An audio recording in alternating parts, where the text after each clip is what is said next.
मैं अपनी बहन से माफ़ी मांगने गया था, लेकिन उसके कमरे के बाहर पहुंचते ही मैंने ऐसी बात सुन ली जिसने मेरा दिल पूरी तरह तोड़ दिया। अंदर मेरी बहन और उसकी सबसे अच्छी दोस्त क्लोई बात कर रही थीं।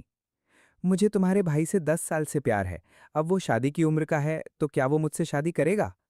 बहन का चेहरा बेपरवाह था। ठीक है, अगर तुम चाहती हो तो वो तुम्हारा है। उसे नहीं पता था कि मैं दरवाजे के बाहर खड़ा था जब उसने ये कहा।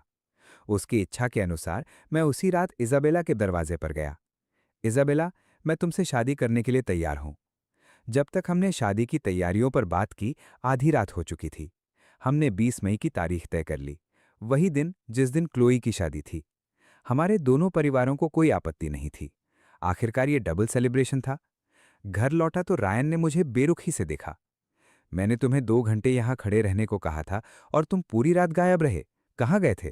क्या तुम वापस ना आने की सोच रहे थे? उसकी बातों ने मुझे रोक दिया। बिना ऊपर देखे मैंने धीरे से कहा, हाँ, मैं वापस नहीं आऊंगा। ये कहकर मैं ऊपर चला गया। अगली सुबह जैसे ही नीचे उतरा, देखा कि रायन हैरिस क्लोई के पास बैठकर टैबलेट पर कुछ स्क्रॉल कर रहा है। मुझे सुनकर रायन ने तुरंत नजर उठाई। उसकी आंखों में जीत की चमक थी। ईथन, आओ शादी के लिए वॉच चुनने में मेरी मदद करो।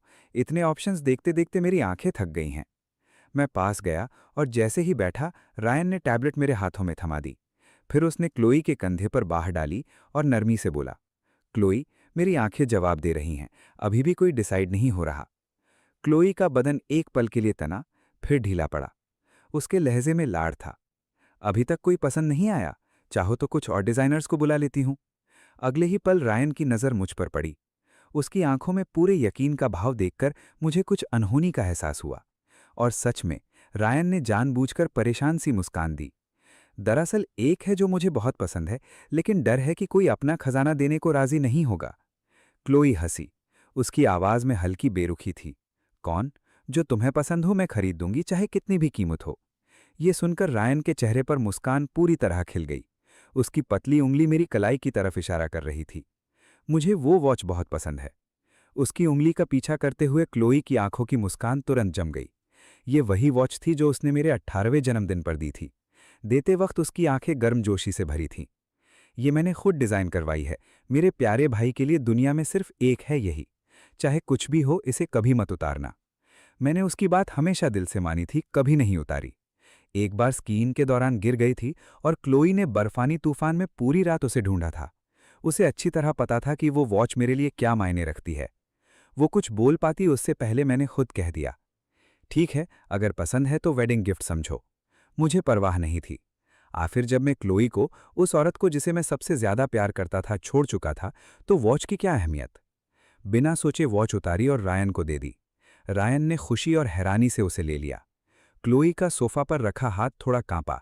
उसकी आंखों में एक पल के लिए बेयकीनी आई। लेकिन वो कुछ कहती उससे पहले रायन की नज़र मेरे कॉलर बोन पर पड़ी।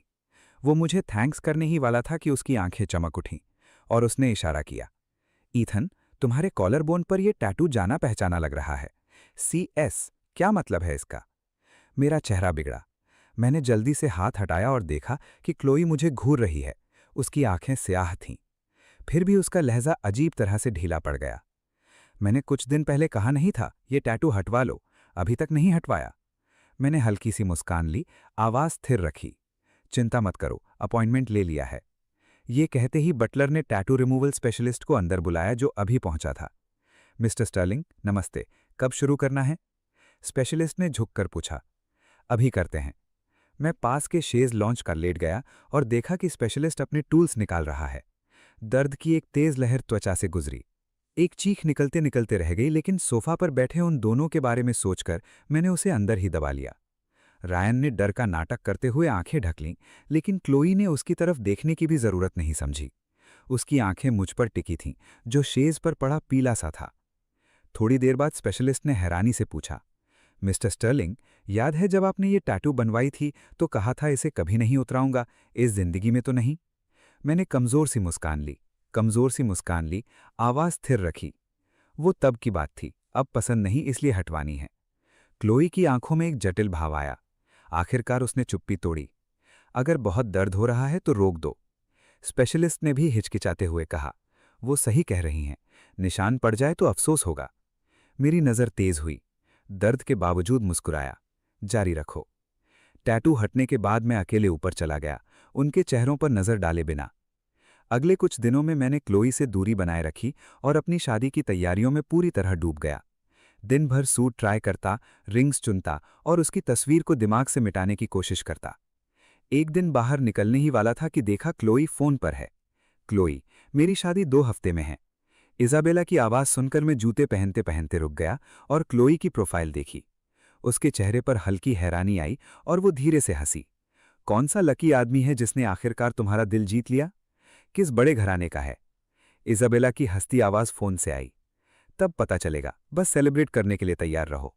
मैंने चैन की सांस ली और जूते पहनना जारी रखा। आवाज सुनकर क्लोई ने पीछे मुड़कर देखा। उसकी आवाज में एक अफसोस का पुट था। मैं नहीं आ सकती, उस दिन मेरी भी शादी है। इज़ाबेला की हैरान आवाज आई। क्या कोइंसिडेंस है। भले ही मैं वहां नहीं रह सकती, तुम मेरी बेस्ट फ्रेंड हो। बाद में तुम दोनों के लिए गिफ्ट भिजवा दूंगी। पहले से बधाई। उनकी बाकी बातें मैंने नहीं सुनी। फोन उठाया और निकलने लगा, तभी क्लोई ने कॉल रखी और अचानक मुझे आवाज दी। उसने वॉच देखी। पिछले कुछ दिनों से मैं इसी वक्त निकलता और रात 10 बजे तक नहीं लौटता था। ये सोचकर उसकी आवाज में जलन आ गई, जिसे शायद उसने खुद भी नहीं पहचाना। फिर बाहर जा रहे हो? इन दिनों इतने व्यस्त क्यों हो? मैंने फोन की स्क्रीन पर उंगलियां थपथपाईं। व्यस्त क्यों हो? अपनी शादी के लिए। मैंने उसे एक अधूरा सा जवाब दिया और बाहर निकल गया। मॉर्गन एस्टेट पर सूट में खुद को देखकर मेरी सांस रुक गई। आईने में बाल करीने से बने थे। चंद लटें नेचुरली चेहरे की बनावट को फ्रेम कर रही थीं।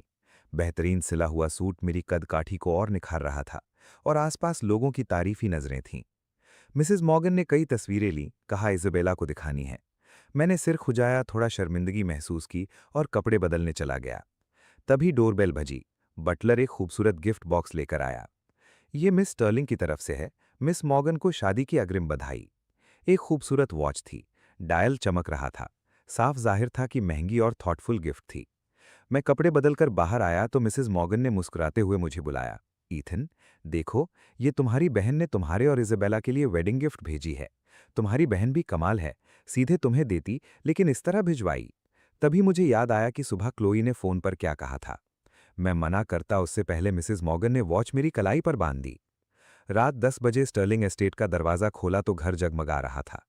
तुरंत देखा कि रायन सोफा पर है और क्लोई उसके पास बैठकर टैंजरीन छील रही है। उसने बड़ी सावधानी से हर सफ़ेद रेशा हटाया और एक फांक उसके मुंह में रख दी। मैंने शांति से नज़र फेरी और झुककर जूते उतारने लगा। जूतों की हल्की आवाज़ से दोनों ने ऊपर देखा। क्लोई ने कैजुअली नैपकिन से उंगलियां पूछीं, फिर उठकर मेरी तरफ बढ़ी जैसे मैं सीढ़ियों की तरफ जा रहा था। रायन के घर में रेनोवेशन हो रही है, इसलिए वो कुछ दिन हमारे यहाँ रहेगा। मैंने बेपरवाही से सिर हिलाया, लेकिन मेरी शांत प्रतिक्रिया ने उसे चिढ़ा दिया और उसकी ठंडी आवाज़ में तीखापन आ गया। और एक बात, अपने वो फिजूल के ख्याल छोड़ दो। उसने वाक्य पूरा नहीं किया। उसकी नज़र जम गई। अगले ही पल उसने मेरी कलाई पकड़ ली। उसकी आंखों में तूफान था। आवाज़ हिस्टीरिया के कगार पर थी। ये वॉच तुम क्यों पहने हो? उसकी नज़र के साथ देखा तो याद आया कि वॉच उतारना भूल गया था। मैं चौंका और भौएं चढ़ाईं। कौन सी वॉच? एक दोस्त ने दी है, छोड़ोगी? क्लोई को होश आया। उसने अपनी गलती समझी। आखिरकार शांत हुई और देर बाद धीरे से पूछा, कौन सा दोस्त? मैं उसकी आंखों में देखता रहा। समझ नहीं आया वो इतना क्यों पूछ रही है। एक फीमेल फ्रेंड। फीमेल फ्रेंड सुनते ही क्लोई की बाजू की मुट्ठी भिंच गई। वो और पूछने वाली थी कि रायन आ गया। उसने पोजेसिवली क्लोई के कंधे पर बांह डाली।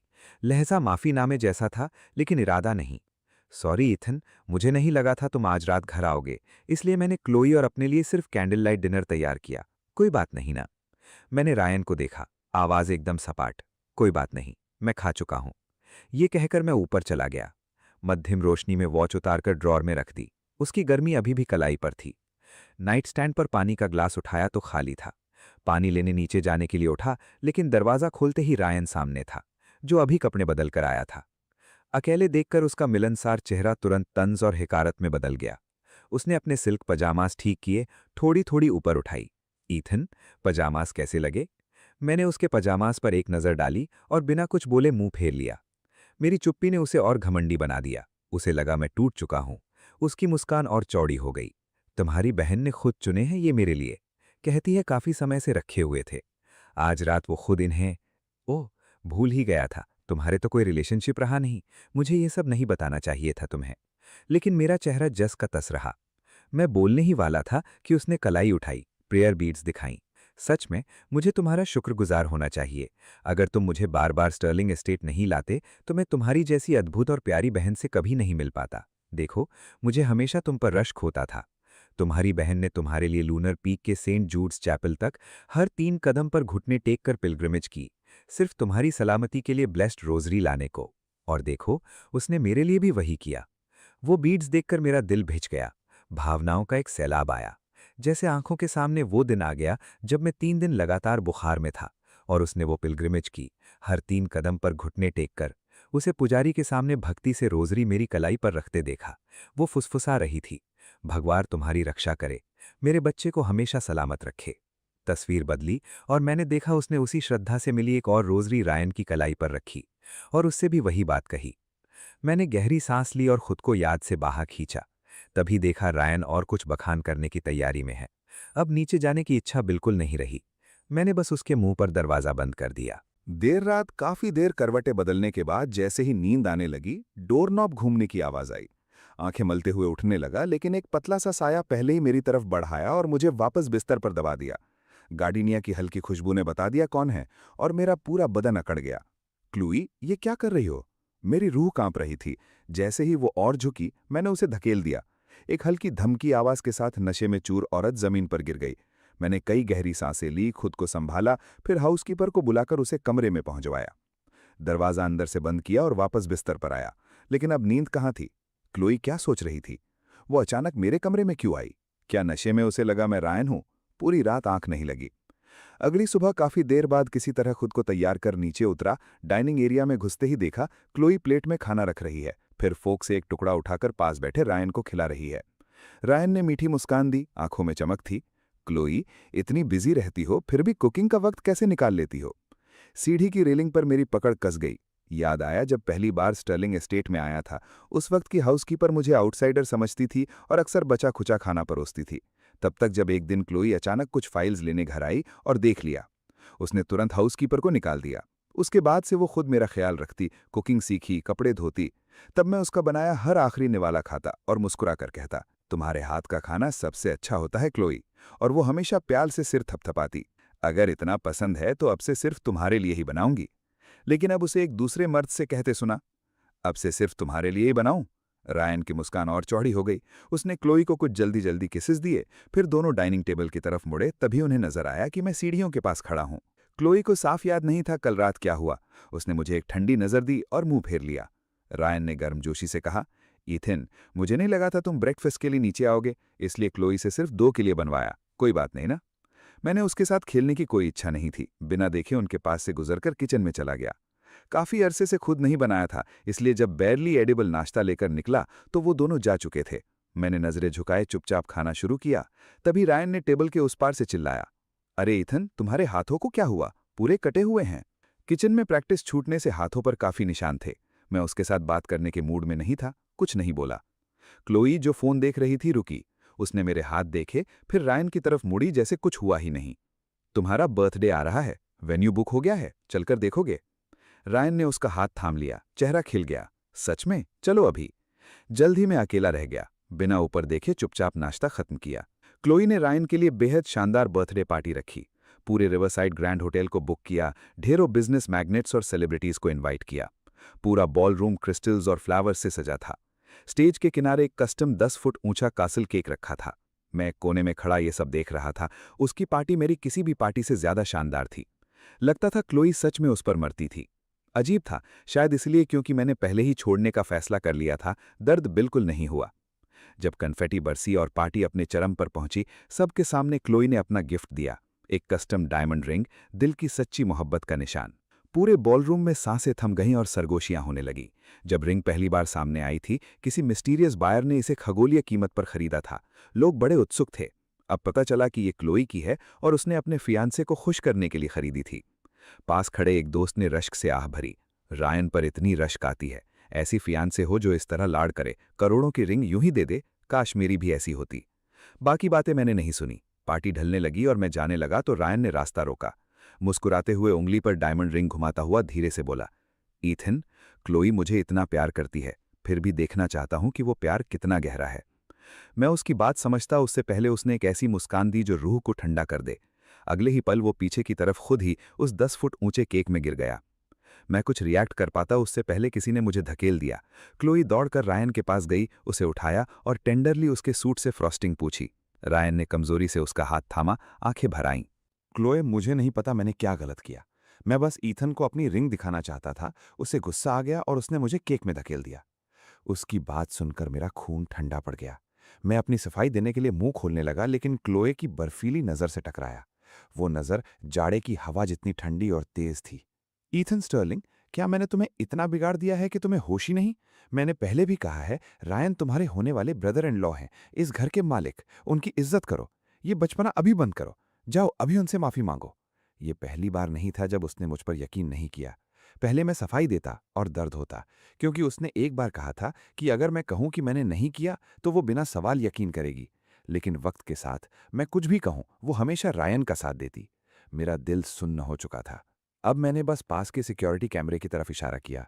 वहां कैमरा लगा है, फुटेज देख लो, सच सामने आ जाएगा। क्लोए जवाब देती उससे पहले रायन का बदन अकड़ा और वो गिर गया।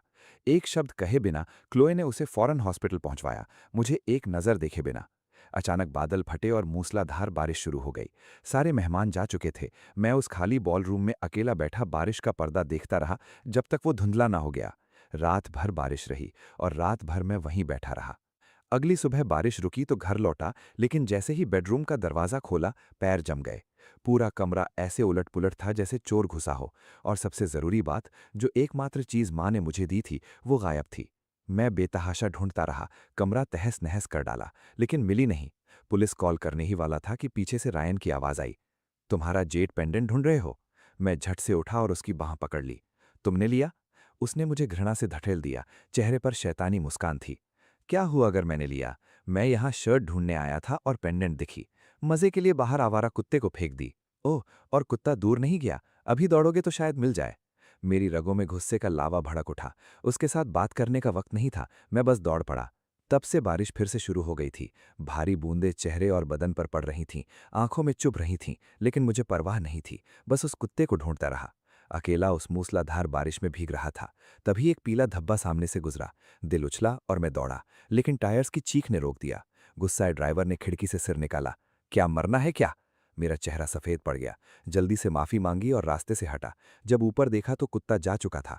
ठंडी दहशत ने जकड़ लिया। ये एकमात्र निशानी थी मां की। अगर ये गई तो उनका कुछ भी नहीं बचेगा। होंठ भींचे नदी के किनारे ढूंढता रहा। आखिरकार कुत्ता दिखा। मैं लपका, पेंडेंट उसके मुंह से छुड़ाने की कोशिश की। घबराया हुआ कुत्ता जोर जोर से भौंकने लगा और उस खींचातानी में पैर फिसला और मैं नदी में गिर गया। किसी नेक इंसान ने बाहर निकाला। हाथ में पेंडेंट था, लेकिन टूटी हुई। मेरी दुनिया अंधेरी हो गई। याद भी नहीं कैसे घर पहुंचा। दरवाजा खोला और रायन को देखते ही अंदर का सारा गुबार फट पड़ा। आंखें जल रही थीं। मैंने सीधे उसके मुंह पर मुक्का जमा दिया। वो लड़खड़ा कर पीछे हटा, हाथ से चेहरा थामे हक्का बक्का मुझे देखता रहा। सीने में गुस्से का दम घुट रहा था, बदन बेकाबू थरथरा रहा था। रायन, तुम चाहते क्या हो? वो एक पल के लिए सकते में आया, फिर उसकी नज़र मेरे हाथ में टूटी पेंडेंट पर पड़ी और गुस्सा छू हो गया। मुस्कुराया। मैं चाहता क्या हूं? कुछ नहीं, बस तुम्हारी हर प्यारी चीज तोड़ देना चाहता हूं। मेरा खून खौल उठा।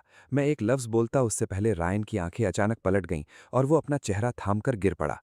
थोड़ी देर बाद क्लोए कमरे में आई। उसका ब्रूज्ड चेहरा देखकर उसकी शक्ल बर्फ जैसी हो गई। ये किसने किया? जैसे रक्षक मिल गया हो, रायन की आंखें भर आईं और आंसू बहने लगे। क्लोए, ईथन को मत कोसो, गलती मेरी थी। मैंने लापरवाही से उनकी मां की दी हुई पेंडेंट तोड़ दी। Ethan Stirling. क्लोए ने मेरी तरफ देखा और जो भी कहने वाली थी वो गले में अटक गई। उसने मुझे शायद ही कभी रोते देखा था। आखिरी बार 6 महीने पहले, जब उसे मेरा राज पता चला था। अभी मेरी आंखें गुस्से से लाल थीं, आंसू आने ही वाले थे। क्लोए का बाजू वाला हाथ भिंच गया, लेकिन आखिरकार उसने रायन का हाथ थाम लिया। मुझे पता है वो पेंडेंट तुम्हारे लिए कितनी जरूरी थी, लेकिन रायन का इरादा नहीं था।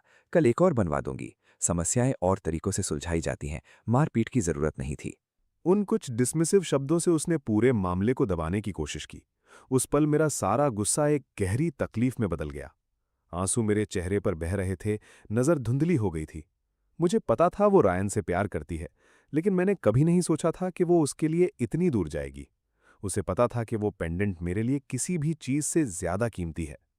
आखिरकार मैं टूट गया।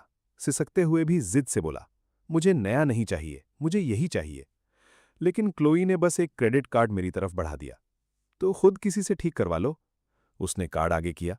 उस पल हम भाई बहन नहीं थे, हम फैमिली नहीं थे, हम दुनिया के सबसे करीबी इंसान नहीं थे, हम अजनबी थे। जैसे उसके फियांसे ने किसी राहगीर की सबसे कीमती चीज मजाक में तोड़ दी हो और उसने बेपरवाही से एक क्रेडिट कार्ड फेंकते हुए कहा हो, लो इससे काम चल जाएगा, दोबारा मत आना। और वो बेचारा अजनबी मैं था। अचानक मेरे मुंह से एक हंसी निकली, टूटी हुई, दर्दनाक। कांपते हाथों से मैंने कार्ड उठाया, उनकी तरफ एक नजर डाले बिना मैं ज़ॉम्बी की तरह ऊपर चला गया। उस दिन के बाद मैं बुरी तरह बीमार पड़ गया। 2 दिन बुखार में जलने के बाद ठीक होते ही सबसे पहला काम ये किया कि एक नोटबुक निकाली और स्टर्लिंग फैमिली और क्लोई ने मेरे लिए जो भी खर्च किया था उसकी डिटेल्ड लिस्ट बनाई। हिसाब लगाया तो कुछ हजार कम पड़ रहे थे, इसलिए क्लोई के दिए हुए सारे गिफ्ट्स ऑनलाइन डिस्काउंट पर बेचने शुरू कर दिए। दाम कम थे इसलिए सब जल्दी बिक गया।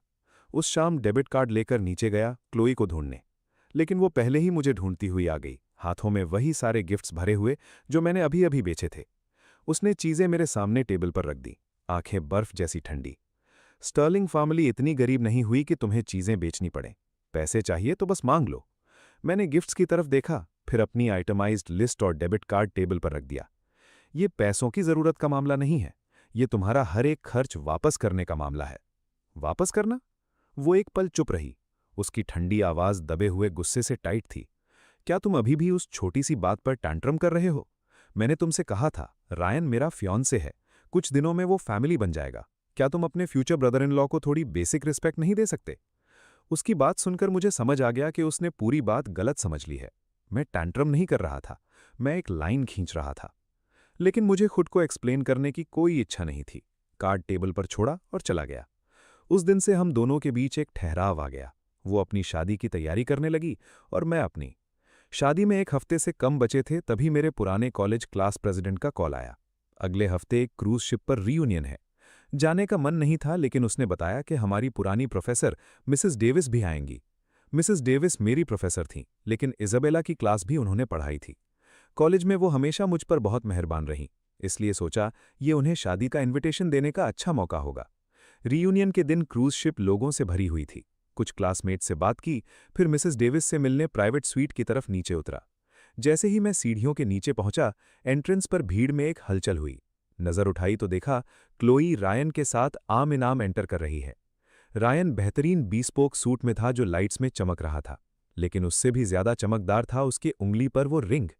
पुराने क्लासमेट्स की भीड़, जिनमें से कई उसे पहले कभी सीरियसली नहीं लेते थे, अब उसके आसपास जमा होकर तारीफों की बौछार कर रहे थे। रायन, वो रिंग तो कमाल है, सुना है बहुत महंगी है, और वो सूट भी कस्टम मेड लग रहा है। क्लोई सच में तुमसे बहुत प्यार करती है। ये तो कुछ भी नहीं, मैंने सुना है क्लोई ने ये पूरी क्रूज शिप उसके लिए खरीदी है, सिर्फ इसलिए कि उसने कहा था कि जमीन पर रीयूनियन से थक गया हूं, समुद्री हवा चाहिए। दूर से ये सुनकर मैं नजर हटाकर स्वीट की तरफ बढ़ गया और क्लोई की वो मीनिंगफुल नजर मिस कर गया जो वो मेरी पीठ पर डाल रही थीं। स्वीट के अंदर मैंने मिसेस डेविस को इनविटेशन दिया। प्रोफेसर, इज़ाबेला और मेरी शादी अगले हफ्ते है, हमें बहुत खुशी होगी अगर आप आ सकें। उन्होंने खुशी से लेते हुए मेरा हाथ दबाया। इज़ाबेला कितनी अच्छी लड़की है, मैंने उसे बड़े होते देखा है, कितनी दयालु और थॉटफुल है। तुम दोनों बहुत खुश रहोगे। शादी? कौन शादी कर रहा है? रायन अचानक डोरवे में आ गया, हैरान होकर देखने लगा। मैंने उससे नजरें मिलाईं लेकिन कुछ नहीं बोला। मिसेस डेविस से कुछ और बातें करके स्वीट से निकल गया, लेकिन जैसे ही बाहर कदम रखा, रायन ने रास्ता रोक लिया। ईथन स्टर्लिंग, जब मैं तुम्हारी बहन से शादी करूंगा तो ब्रदर इन लॉ बनूंगा। मुझे बेस्ट मैन चाहिए। अगर तुम गिड़गिड़ाओ और मैं अच्छे मूड में हूं तो शायद ये ऑनर तुम्हें दे दूं। मैंने मना कर दिया, नहीं शुक्रिया। मैं आगे बढ़ा, लेकिन जैसे ही डेक पर कदम रखा, एक जोरदार धक्के ने मुझे पीछे की तरफ लड़खड़ा दिया। समुद्र में गिरते गिरते मैंने इंस्टिंक्ट से रायन का हाथ पकड़ा और हम दोनों पानी में गिर पड़े। चीखें उठीं। क्लोई रेलिंग पर दौड़ी आई और एक पल भी ना सोचते हुए पानी में कूद पड़ी। बर्फीला पानी नाक और गले में भर गया, अंदर तक जलाता हुआ। ऊपर आने की कोशिश की, लेकिन तेज लहरें दिशा भुला रही थीं, एक के बाद एक टकराती रहीं। आंखों के सामने एक जानी पहचानी फिगर पानी में उतरती दिखी। वो सीधे राइट की तरफ तैरी, उसे बाहों में लिया और एक बार भी पीछे मुड़े बिना लाइफ राफ्ट की तरफ चल दी। राफ्ट को दूर जाते देखते हुए मेरे फेफड़ों में पानी भर गया और फिर एक विशाल लहर मुझे अंदर खींच गई। सब कुछ अंधेरा हो गया। हॉस्पिटल में आंख खुली, बिस्तर पर लेटे हुए फोन देखा। रायन ने मुझे फोटोज की एक सीरीज भेजी थी। क्लोए उसके बिस्तर के पास बैठकर उसकी देखभाल कर रही थी। जब से होश आया था मेरे रूम में सिर्फ नर्स आई थी। मैंने आंखें बंद की और स्क्रीन कामली बंद कर दी। अचानक फोन लगातार वाइब्रेट करने लगा। देखा तो इजाबेला के दर्जनों मैसेजेस थे। ईथन, मैं देश वापस आ गई हूँ। सुना तुम्हारे साथ क्या हुआ, कौन से हॉस्पिटल में हो, अभी आ रही हूँ। अब से मैं तुम्हारे साथ हूँ, ऐसा कभी दोबारा नहीं होगा। उसके मैसेजेस देखकर हैरानी हुई। उसने कहा था शादी से एक दिन पहले आएगी, लेकिन वो जल्दी आ गई थी और मुझसे मिलना चाहती थी। रिप्लाई न देखकर उसने कॉल किया, गला साफ करके उठाया। इज़ाबेला, इतनी जल्दी वापस कैसे? क्योंकि तुमसे मिलना था इसीलिए जल्दी काम खत्म किया। कौन से हॉस्पिटल में हो, आ रही हूँ। उसकी आवाज़ में छुपा हुआ जो फिक्र था उसने दिल को गर्म कर दिया। इज़ाबेला, ज़रूरत नहीं, आज डिस्चार्ज हो रहा हूँ।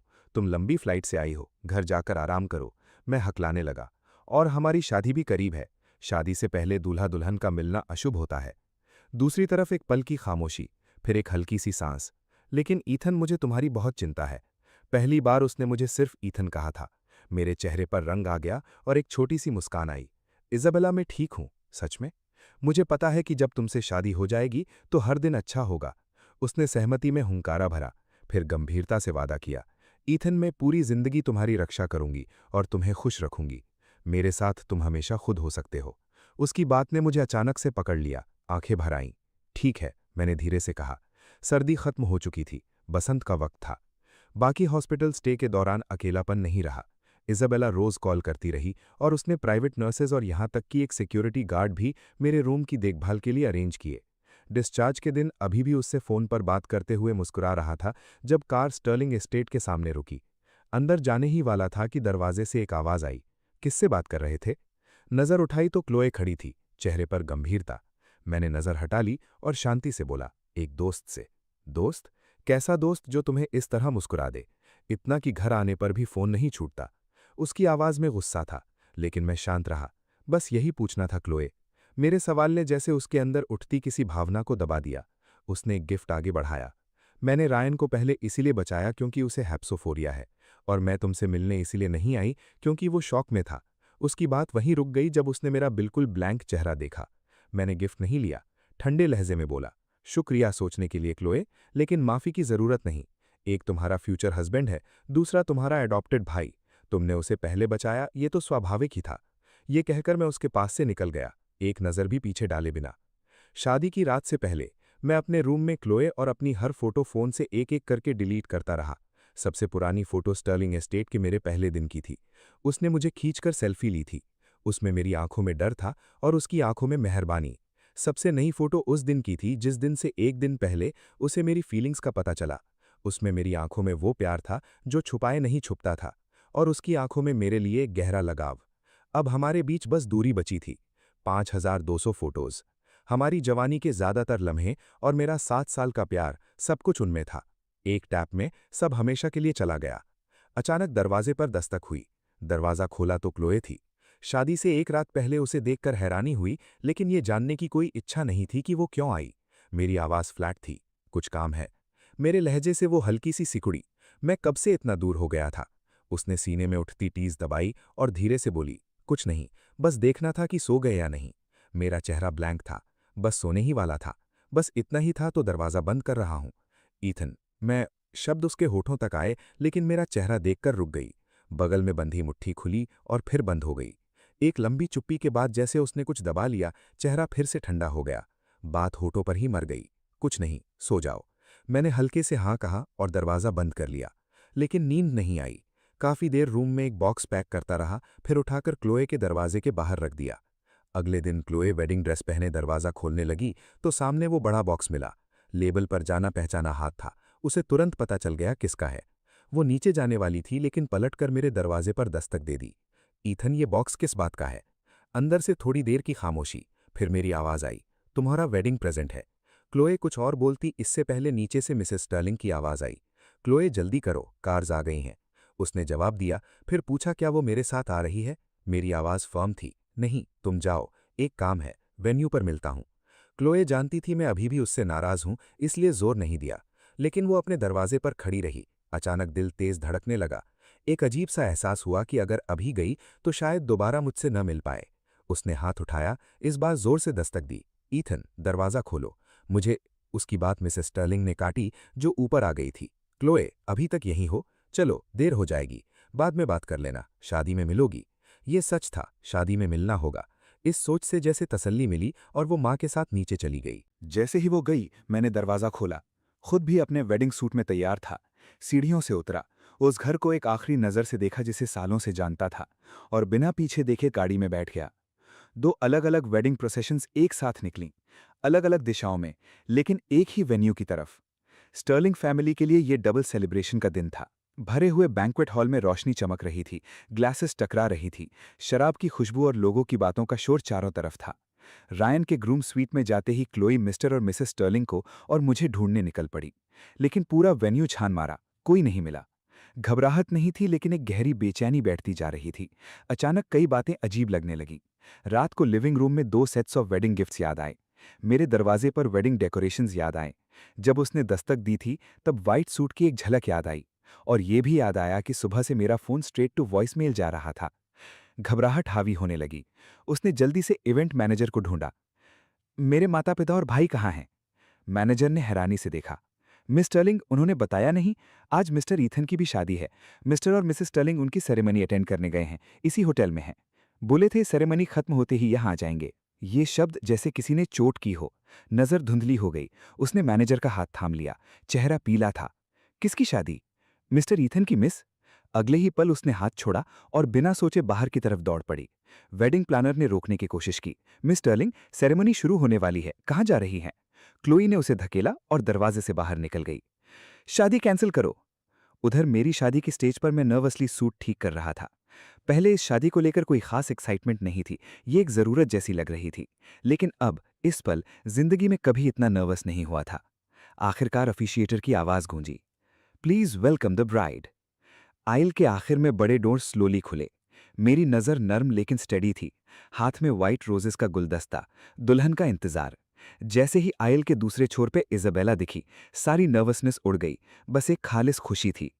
वेडिंग मार्च की धुन धीरे से शुरू हुई और मेरे चेहरे पर मुस्कान आ गई, उसके मेरी तरफ बढ़ने का इंतजार करते हुए। Ethan Sterling. जानी पहचानी आवाज ने फूल थामे मेरे हाथ को फ्रीज कर दिया। इज़ाबेला मेरी तरफ बढ़ती रही, उसकी आंखें सिर्फ मुझ पर। क्लोई के चेहरे पर डोर्स बंद हो गए। वो वहीं फ्रोजन खड़ी रही, बंद डोर्स को देखती रही। उसकी हिम्मत कैसे हुई? किसी और से शादी करने की हिम्मत कैसे हुई? उस पल दिल की सारी घबराहट गुस्से में बदल गई। उसने अंदर की भावनाओं को काबू में रखने की कोशिश की और डोर्स खोलने के लिए आगे बढ़ी। सिक्योरिटी गार्ड्स ने रास्ता रोक लिया। मैम, इनविटेशन के बिना नहीं जा सकती। हटो रास्ते से। वहां जो शादी हो रही है वो मेरे भाई की है, मैं क्यों नहीं जा सकती? दोनों गार्ड्स ने एक दूसरे को देखा, लेकिन इससे पहले कि वो जवाब देते, क्लोई धक्का देकर निकलने लगी। पीछे से एक रोती आवाज आई, क्लोए। पलट कर देखा, रायन खड़ा था, कांपता हुआ, आंखें लाल। क्या कर रही हो? आज हमारी शादी है। शादी का जिक्र सुनते ही उसके चेहरे पर एक झल्लाहट आई। रायन, हमारा अरेंजमेंट खत्म, शादी कैंसिल है, तुम जाओ। रायन का चेहरा सफेद पड़ गया, मुट्ठियां भिज गईं, नाखून हथेली में धंस गए। अरेंजमेंट हमेशा बस एक अरेंजमेंट ही था। रायन हैरिस कोई साधारण आदमी नहीं था। वो गरीबी से निकलकर ऊपर उठा था, अनगिनत लोगों को यूज करते हुए क्लोई स्टर्लिंग का फियोंसे बनने तक। जब से उसने पहली बार किसी मैगजीन में उसकी तस्वीर देखी थी, उसने अपनी जिंदगी का एक गोल तय कर लिया था। क्लोई स्टर्लिंग से शादी करो और उस फैमिली का हिस्सा बनो। इसके लिए उसने सब कुछ केयरफुली प्लान किया था। मेरे करीब आया, मुझे मैनिपुलेट किया, स्टर्लिंग हाउसहोल्ड में घुसा और वहां मेरी क्लोई के लिए छुपी हुई फीलिंग्स का पता लगाया। वो जानता था कि हमारे जैसे फैमिली में ऐसी फीलिंग्स टैबू हैं। यही उसके लिए परफेक्ट अपॉर्चुनिटी थी। बस कुछ सोचे समझे शब्द उसके कान में डाले और उसने मुझसे सीधे बात की। क्लोई फ्यूरियस थी लेकिन कंफ्यूज भी। आखिर उसने मुझे पाला था। इसलिए उत्साह दबाते हुए रायन ने एक डील प्रपोज की। वो उसका प्यार करने वाला फियोंसे बनने का नाटक करेगा ताकि वो उसे डील कर सके। बदले में वो उसे पैसे देगी। वो उसके सामने फेडेड कपड़ों में खड़ा था, दयनीय आंखों से देख रहा था। भाई की प्रॉब्लम से जल्दी निपटने की जल्दबाजी में क्लोई ने बिना ज्यादा सोचे हाँ कर दी। लेकिन जैसे जैसे नाटक चलता रहा, रायन की महत्वाकांक्षा बढ़ती गई। एक एक कदम उसने बाउंड्रीज पुश की, जब तक कि मिस्टर स्टर्लिंग की जगह लगभग उसकी होने को नहीं आई। लेकिन मेरे उसी दिन शादी करने के फैसले ने उसका पूरा प्लान बिखेर दिया था। रायन ने आंखों में चमकती बेईमानी छुपाई और आगे बढ़ा, चेहरे पर दर्द का भाव लाते हुए।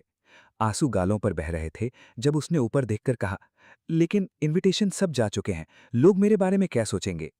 एक्टिंग हो या ना हो, कोई भी मर्द नहीं चाहता कि दुल्हन ऑल्टर पर उसे छोड़कर जाए। क्लोई को शायद ये समझ आया और उसका लहजा थोड़ा नर्म हुआ। मैं हैंडल करूंगी, तुम जाओ। उसकी तरफ एक नज़र भी डाले बिना उसने सेरेमनी हॉल के डोर्स खोल दिए। मेरी शादी का सबसे अहम लम्हा था। ऑफिशिएटर पूछ रहे थे कि क्या मैं सामने खड़ी इस महिला को अपनी पत्नी के रूप में स्वीकार करता हूं। मैंने इज़ाबेला को देखा। वो मुस्कुरा रही थी। उसकी आंखों में सिर्फ मैं था। आई डू शब्द धीरे लेकिन पक्के तौर पर निकले। इज़ाबेला की आंखों की मुस्कान और गहरी हो गई। मैंने उसका चेहरा हाथों में लिया, उसे किस करने ही वाला था कि एक जोरदार धमाके से डोज खुले। Ethan Stirling. क्लोई तेज कदमों से मेरी तरफ आई, चेहरे पर सख्ती, हाथ मेरी तरफ बढ़ाया। लेकिन इज़ाबेला उसके और मेरे बीच आ गई। आवाज में तीखापन था। क्लोई, ये मेरी शादी है, क्या कर रही हो? तभी क्लोई को एहसास हुआ कि जिससे मेरी शादी हो रही है वो उसकी अपनी बेस्ट फ्रेंड है। विश्वासघात का एहसास हावी हो गया। वो लड़का जिसे उसने 16 साल पाला था और वो औरत जिसे वो 20 साल से जानती थी, दोनों ने पीठ पीछे शादी कर ली। उसने इंस्टिंक्ट से इज़ाबेला को थप्पड़ मार दिया। इज़ाबेला! चीखें उठीं और दोनों के बीच हाथापाई होने लगी। सेरेमनी केओस में बदल गई। बस करो, ये बहुत हो गया। मैं आगे बढ़कर उन्हें अलग करने दौड़ा। मेरी आवाज़ सुनकर क्लोई एक पल के लिए रुकी और उसी पल में इज़ाबेला ने उसे जोर से धक्का दिया। एक आखिरी धमाके के साथ जो खूबसूरत शादी होनी थी वो अचानक और अफरा तफरी में खत्म हो गई। आखिरी मेहमान के जाने के बाद मैं आखिरकार अपने आप पर से काबू खो बैठा और क्लोई को एक थप्पड़ मारा। बस करो। थप्पड़ की ताकत से उसका सिर एक तरफ झुक गया। वो काफी देर स्टंट खड़ी रही, फिर धीरे से उंगली उठाकर होंठ के कोने से खून पूछा। इज़ाबेला जल्दी से मेरे सामने आ गई, जैसे मुझे क्लोई के जवाब से बचाना हो। क्लोई ने एक ठंडी हंसी निकाली। नजर अनरीडेबल थी जब उसने मुझे इज़ाबेला के पीछे खड़ा देखा। इससे शादी कर रहे हो? मैंने इज़ाबेला का ड्रेस का कपड़ा मुट्ठी में थाम लिया। मेरी नज़र उतनी ही ठंडी थी। यही तो चाहती थी ना क्लोई? मुझे दूर धकेलना, रायन को मुझ पर बार बार चोट करने देना, मुझे डेट्स पर भेजते रहना। क्या ये सब इसलिए नहीं था कि मैं तुम्हारी जिंदगी से निकल जाऊं? लो, अब तुम्हारी मनोकामना पूरी हो गई। खुश होना क्लोई। बस करो। ये नाम मत लो। जो नाम कभी इतना जाना पहचाना था अब कानों में कील की तरह चुभ रहा था। उसने सामने खड़े उस आदमी को देखा। वो छोटा लड़का जो उसकी बाहों में रोया करता था अब एक हैंडसम आदमी था, वेडिंग सूट में, किसी और का हाथ थामे। दिल में एक तेज दर्द उठा। उसने मुट्ठियां भींची, अनजानी भावना को दबाने की कोशिश करते हुए। सूट उतारो और घर चलो मेरे साथ, मान लेते हैं कुछ हुआ ही नहीं। इज़ाबेला की आंखें ठंडी हो गईं। क्लोई, मैं बताना भूल गई। ईथन और मैंने मैरिज लाइसेंस पर साइन कर दिए हैं। वो मेरे हस्बैंड हैं। लीगल शादी? क्लोई ने इंस्टिंक्ट से मेरा हाथ थामा। तो डिवोर्स ले लो। इससे पहले कि वो पूरा बोलती, मिसेस स्टर्लिंग ने जो अभी अभी पहुंची थीं उसे एक जोरदार थप्पड़ मारा।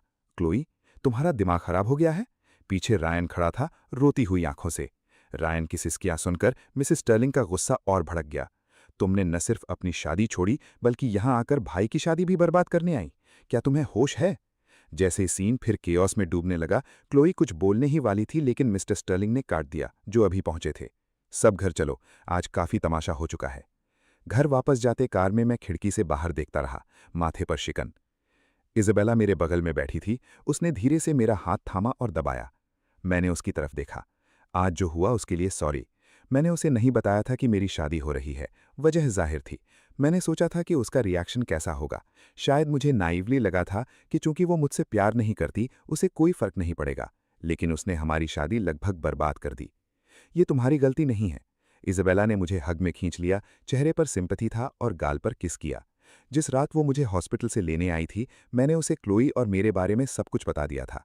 आखिरकार वो मेरी पत्नी बनने वाली थी, उसे जानने का हक था, और अगर इससे हमारे बीच दरार आती तो शादी कैंसिल करके नुकसान कम कर लेना ही बेहतर था। लेकिन उसकी तरफ से मेरे लिए सिर्फ सिंपैथी थी। उसने कहा था कि किसी से प्यार करने में कोई गलती नहीं है, खासकर तब जब वो प्यार कन्फेस करने से पहले ही कुचल दिया गया हो। और अब क्लोई मेरी शादी बर्बाद करने आई थी। इन सब के ऊपर दबाई हुई सारी तकलीफ और फ्रस्ट्रेशन एक साथ बाहर आ गई। मैंने उसकी ड्रेस थाम ली और बिना आवाज निकाले रोता रहा। देर रात स्टर्लिंग एस्टेट में हर तरफ लाइट्स जल रही थीं। मिस्टर और मिसेस स्टर्लिंग एक सोफे पर बैठे थे, दोनों कपल सामने सामने काउचेस पर। मिस्टर स्टर्लिंग ने अपनी बिखरी हुई बेटी को देखा और पहले दबाया हुआ गुस्सा फिर भड़क उठा। क्या तुम्हें अंदाजा है कि आज की तुम्हारी इम्पल्सिव हरकत की वजह से कल कंपनी स्टॉक पर क्या असर पड़ेगा? मुझे तुम्हारी वजह नहीं सुननी। तुम अभी इमीडिएटली एक पब्लिक स्टेटमेंट जारी करोगी, ये अनाउंस करते हुए कि लायन हैरिस से तुम्हारी शादी वापस ऑन है। उसकी बात सुनकर सामने सोफे पर बैठे दोनों लोगों की प्रतिक्रिया बिल्कुल अलग थी। रायन ने अपनी खुशी छुपाने के लिए पैंट का कपड़ा कसकर पकड़ लिया, जबकि क्लोई तुरंत खड़ी हो गई। मैं ये नहीं करूंगी। रायन और मेरे बीच कुछ भी पॉसिबल नहीं है। मिसेस स्टर्लिंग ने रायन की चमकती आंखें देखीं और उन्हें गुस्सा आ गया। ये नहीं करूंगी का मतलब क्या है? वो सच में किसी बड़े घराने से नहीं था, जरा सी बात पर रो देता था, इतना कमजोर। मिसेस स्टर्लिंग ने कभी इस रिश्ते को अप्रूव नहीं किया था, लेकिन मजबूरन मान गई थी, क्योंकि उनकी बेटी उससे प्यार करती लगती थी। अब जब बेटी खुद शादी से मना कर रही थी, उनका सिरदर्द फिर से लौट आया। शादी कोई खेल नहीं है क्लोई। मैंने तुमसे कई बार कहा था कि कमिट करने से पहले सोच लो। अब पूरे लॉस एंजलिस को पता है कि तुम शादी कर रही हो। अगर अब पीछे हटीं तो हमारा परिवार हंसी का पात्र बन जाएगा। क्लोई फिर से बैठ गई और अपनी कनपटियां दबाने लगी। आखिरकार उसने वो राज उगल दिया जो इतने समय से छुपाए रखा था। ये बस एक अरेंजमेंट था, असली नहीं था। हमने मैरिज लाइसेंस भी नहीं लिया था कभी। उसकी बात सुनकर कमरे में मौजूद सबके चेहरों के भाव बदल गए। मिसेस स्टर्लिंग उछलकर खड़ी हो गईं। तुमने क्या कहा? लाइसेंस नहीं लिया? जो लाइसेंस तुमने हमें दिखाया था वो नकली था। उनके सोशल सर्कल में शादी से पहले लाइसेंस लेना एक अनरिटन रूल था, सिक्योरिटी के तौर पर। क्लोई का ये कबूलनामा सुनकर मिसेस स्टर्लिंग का सिरदर्द और बढ़ गया और वो डगमगाने लगी। मिस्टर स्टर्लिंग ने जल्दी से उन्हें सोफे पर बिठाया और पानी का ग्लास दिया। क्लोई ने चारों तरफ सबके हैरान चेहरे देखे। मेरा अपना शांत एक्सप्रेशन भी हिल गया था। पहले तो मुझे शक था कि शायद वो दोनों ड्रामा कर रहे हैं, लेकिन क्लोई का उसके साथ बर्ताव देखकर मुझे लगा था कि ये सच है। कोई इस हद तक एक्टिंग नहीं करता। करोड़ों की रिंग दे दे, उसका बिजनेस सेटअप करने में फॉर्चून लगा दे, कोई नहीं मानता कि उसे उससे प्यार नहीं था, कि सब बस एक एक्ट था। सबकी आंखों में शक देखकर उसे बेबसी का एहसास हुआ। खास तौर पर मेरा एक्सप्रेशन देखकर उसे दर्द हुआ। क्या ईथिल को उस पर भरोसा नहीं था? पहले तो वो उसकी हर बात पर यकीन करता था। उसकी नज़र मेरे ऊपर महसूस होते ही मैंने ऊपर देखा और एक साकास्टिक मुस्कान दी। इतने समय से रोल प्ले करते करते तुम खुद उसमें उलझ गई हो। क्लोई ने मुंह खोला कुछ कहने के लिए, लेकिन मिसेस स्टर्लिंग झट से उसके पास आ गई और माथा छूकर देखा। ठीक हो ना? इन दिनों बहुत स्ट्रेस में हो क्या? मिस्टर स्टर्लिंग भी बोले, कंपनी से थोड़े दिन की छुट्टी लो, जब दिमाग शांत हो जाए को बात करेंगे। ये कहकर वो दोनों ऊपर जाने लगे, लेकिन मिसेस स्टर्लिंग को कुछ याद आया और वो रायन की तरफ मुड़ी। रायन, तुम्हारे लिए कोई रूम तैयार नहीं है, आज रात घर चले जाओ। जैसे ही घर शांत होने लगा मैं उठा और इज़ाबेला के साथ निकलने की तैयारी करने लगा, लेकिन क्लोई की आवाज़ ने मुझे रोक दिया। उसकी आंखों में एक डेस्परेट बेबसी थी। रायन के साथ बस एक्टिंग थी, लेकिन आगे के शब्द उसके गले में अटक गए। वो कैसे समझाती कि जब उसे मेरी फीलिंग्स का पता चला तो उसने रायन को हायर किया मुझे दूर भेजने के लिए, कि जैसे ही मैं चला जाता रायन के साथ उसका अरेंजमेंट खत्म हो जाता। लेकिन मुझे उस पर यकीन नहीं था। मैंने बस उसकी तरफ देखा। मेरी नज़र उतनी ही ठंडी थी जितनी कभी उसकी एक्टिंग हुआ करती थी। कोई इस हद तक एक्टिंग नहीं करता। तुमने उसके लिए बार बार मुझे तकलीफ दी। तुमने उसे मुझ पर झूठा इल्ज़ाम लगाने दिया। तुमने मुझे बारिश में बाहर फेंक दिया। तुमने उसे वो एकमात्र चीज़ तोड़ने दी जो मेरे पास मेरी माँ की निशानी थी। तुमने मुझे समंदर में डूबने के लिए छोड़ दिया। तुमने मेरे जिस्म और रूह दोनों को जख्म दिए, और अब कह रही हो कि ये सब बस एक्टिंग था? क्या खुद तुम्हें यकीन है इस पर? क्लोई, मैं अब वो बच्चा नहीं रहा जो तुम्हारी हर बात पर लटका रहता था और सब मान लेता था। अब मैं खुद सोच सकता हूँ। उसकी तरफ एक नज़र डाले बिना मैंने इज़ाबेला का हाथ थामा और बाहर निकल गया। स्टर्लिंग और मॉर्गन एस्टेट्स पड़ोसी थे, इसलिए इज़ाबेला के घर तक बस 10 मिनट की वॉक थी।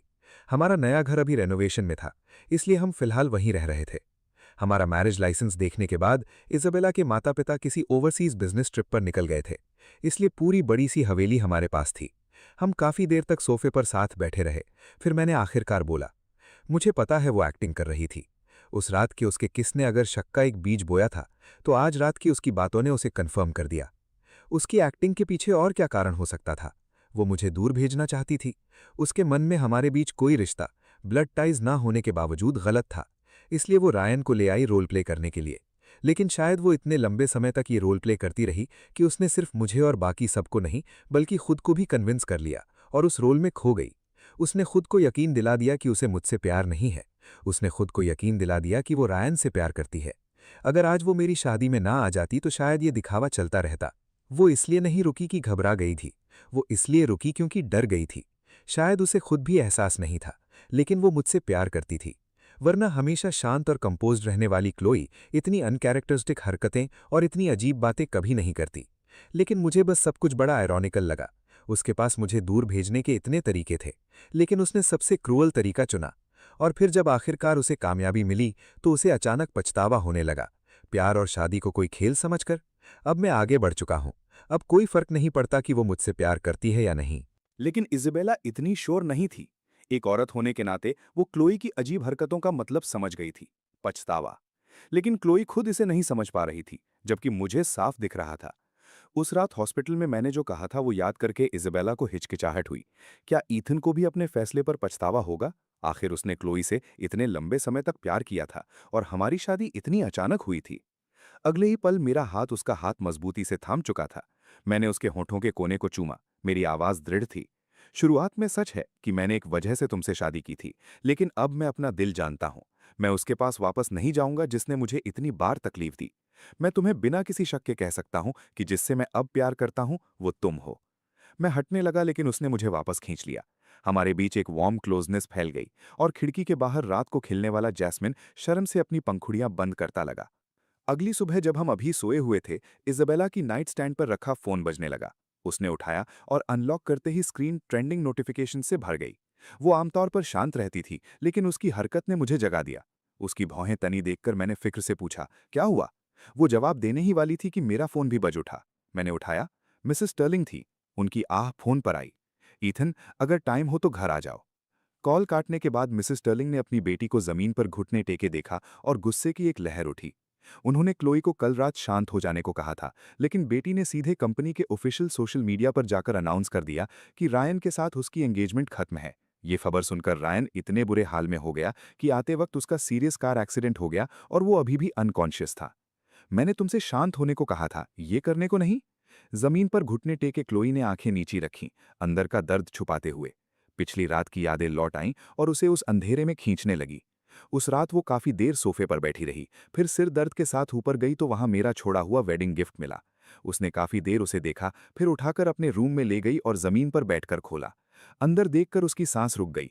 अंदर वो सारे गिफ्ट्स थे जो उसने कभी मुझे दिए थे, लेकिन कुछ और भी था, वो गिफ्ट्स जो मैंने उसके लिए खरीदे थे। उसे अचानक एक गर्मियों की दोपहर याद आई जब हम साथ मूवी देख रहे थे। प्लॉट याद नहीं था, बस ये कि अंत में हीरो ने हीरोइन को एक के बाद एक गिफ्ट्स दिए थे, हर एक उनकी आने वाली शादी से जुड़ा।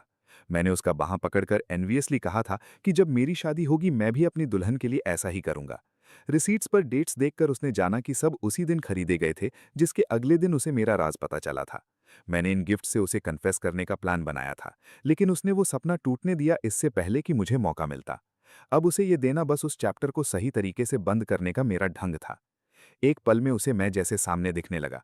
उसने देखा मुझे सहमते हुए उसे ग्रीट करते हुए, देखा मुझे झुककर डेस्क पर उसका पोर्ट्रेट बनाने की कोशिश करते हुए, देखा मुझे लाल आंखों से उसके सामने खड़े होते हुए पूछते हुए कि उससे प्यार करना कैसे गलत हो सकता है, उसकी उस बहन से जिससे उसका कोई ब्लड रिलेशन नहीं।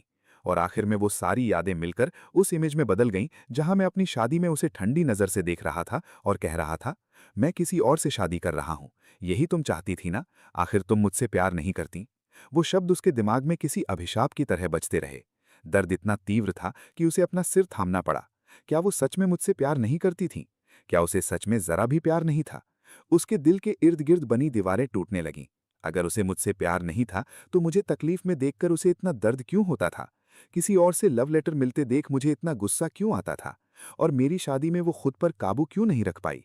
एक एक करके सवालों ने एक ही अटल जवाब की तरफ रास्ता दिखाया। उसे मुझसे प्यार था, इसीलिए उसकी वो रिएक्शन थी, इसीलिए मेरी फीलिंग्स जानने पर उसे इतना दर्द हुआ। ब्लड रिलेशन ना हो तो क्या, बाहर से आने वाली गॉसिप और जजमेंट मुझे तकलीफ देती, और वो अपने ईथन को तकलीफ में कैसे देख सकती थी? इसीलिए उसने बार बार मुझे दूर धकेला, रायन को रोल प्ले के लिए लाई। वो जानती थी कि रायन मेरे साथ क्या कर रहा था, इसीलिए उसने चुपके से मुझसे माफी मांगने की कोशिश की। जब उसने खुद केक में गिरकर ड्रामा किया तो उसने प्राइवेट में उसके मुंह पर थप्पड़ मारा। जब उसने मेरा पेंडेंट तोड़ा तो उसने किसी से उसका हाथ तोड़वा दिया। और जब उसने मुझे समंदर में धकेला तो उसने अपने लोगों से उसे वापस समंदर में फेंकवाया। उसने ये सब इसलिए किया था ताकि खुद को याद दिला सके कि सब बस एक्टिंग है, कि वो जिससे सच में प्यार करती है वो मैं हूं। लेकिन मेरे सामने वो बेरुखी का मास्क पहने रखती। ये टूटा हुआ वजूद वक्त के साथ असलियत और उसके रोल के बीच की लकीर को धुंधला करता गया। तो जब रायन ने एक असली शादी की फरमाइश की, उनकी कहानी का एक ग्रैंड फिनाले, तो किसी अनजान वजह से वो मान गईं। अगर वो आज मेरी शादी में ना आ जाती तो शायद वो अपने ही बनाए दिखावे में हमेशा के लिए खोई रहती। क्या हो रहा है? एक जानी पहचानी आवाज ने उसे अपने ख्यालों से बाहर खींचा। क्लोई ने ऊपर देखा तो इज़ाबेला और मैं आ रहे थे। उसे जमीन पर घुटने टेके देखकर मुझे झटका लगा, लेकिन मैंने खुद को संभाला और इजाबेला को पास के सोफे पर ले गया। मिसेस स्टर्लिंग ने एक आह भरी और उसकी तरफ इशारा किया। मैंने कल रात इसे शांत होने को कहा था और इसने क्या किया? सबके सामने शादी कैंसिल कर दी और अब रायन हॉस्पिटल में है, कार एक्सीडेंट के बाद। अभी तक अनकॉन्शियस है।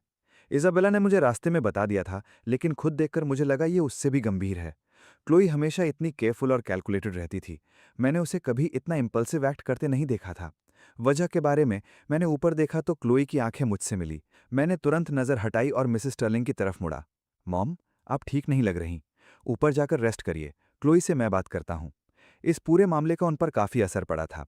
रात भर सोई नहीं थी। कुछ और बातों के बाद मैं उन्हें ऊपर जाने के लिए मना पाया। मैं क्लोई की तरफ मुड़ा और उठने को कहा। एक हाउसकीपर ने उसे खड़े होने में मदद की और सोफे तक ले गई। क्लोई, मुझे पता है तुमने शादी क्यों कैंसिल की, लेकिन शादी कोई खेल नहीं है। तुमने महीनों रायन के साथ ये परफेक्ट लव स्टोरी पब्लिकली बनाई, एक शाही शादी पर फॉर्चून लगाया और अब बस कैंसिल कर दिया। क्या तुमने कॉन्सिक्वेंसेस के बारे में सोचा भी? पानी का गिलास थामे उसका हाथ कांपा। उसकी आंखें दर्द से भरी थीं। वो कॉन्सिक्वेंसेस बखूबी जानती थी। स्टॉक प्राइस का नुकसान कम करने के लिए एक पीआर टीम पर पहले ही फॉर्चून लगा चुकी थी और उसके पिता रात भर बोर्ड से डील करते रहे थे। रायन का हॉस्पिटल में हाल जानने के लिए भी उसने किसी को भेजा था। इस वक्त वो बस मुझे सच बताना चाहती थी। मुझे बताना चाहती थी कि उसे आखिरकार अपना दिल समझ आया, कि वो मुझसे प्यार करती है, और पूछना चाहती थी कि क्या मैं उसे एक मौका दे सकता हूँ। लेकिन वो शायद भूल गई थी कि मैं पहले से शादीशुदा हूँ। उसके एक्सप्रेशन से मैं समझ गया वो क्या कहना चाहती है। आखिर 16 साल से उसे जानता था, इसलिए मैंने सीधे बात की। मैं आज यहाँ सिर्फ इसलिए आया क्योंकि मॉम ने तुमसे बात करने को कहा था, कोई और बात नहीं करनी। मैंने इजाबेला के हाथ थामा। वैसे भी इजाबेला और मुझे हनीमून के लिए निकलना है। अभी तुम्हें डैमेज कंट्रोल पर ध्यान देना चाहिए। रायन के पास जाओ, उससे मामला सुलझाओ और मॉम डैड को और तकलीफ मत दो। वो आखिरी बात मैं नहीं कहना चाहता था, उसने जो मेरे साथ किया उसके बाद। लेकिन मैं ये भी जानता था कि अगर क्लोई ने उसे इनेबल न किया होता तो रायन इतना बोल्ड कभी नहीं होता। और इसके अलावा एक इंसान की जान दांव पर थी। उससे एक भी लफ्ज़ बोले बिना मैंने इजाबेला का हाथ थामा और बाहर निकल गया। बाहर आकर ही चैन की सांस ली। मुझे पता था वो क्या कहना चाहती थी, लेकिन अब बहुत देर हो चुकी थी। चाहे वो कुछ भी कहे या करे, हम वापस नहीं जा सकते। ये मेस उसने खुद बनाया था और मैं इसे और नहीं बढ़ाना चाहता था। हमारे माता पिता पहले ही बहुत झेल चुके थे। मैं बोलता रहा और इजाबेला चुपचाप सुनती रही। उसके घर पहुंचने पर उसने मुझे कसकर हक किया। चाहे तुम कोई भी फैसला करो, मैं तुम्हारे साथ हूं। थक जाओ तो मुझ पर टिक जाओ। मैंने कुछ नहीं कहा, बस उसके कंधे पर सिर टिका दिया। अगले कुछ दिनों में क्लोई ने मेरी बात मानने लगी। उसने मुझसे कांटेक्ट नहीं किया और फैमिली को लेकर नेगेटिव प्रेस भी कम हो गई।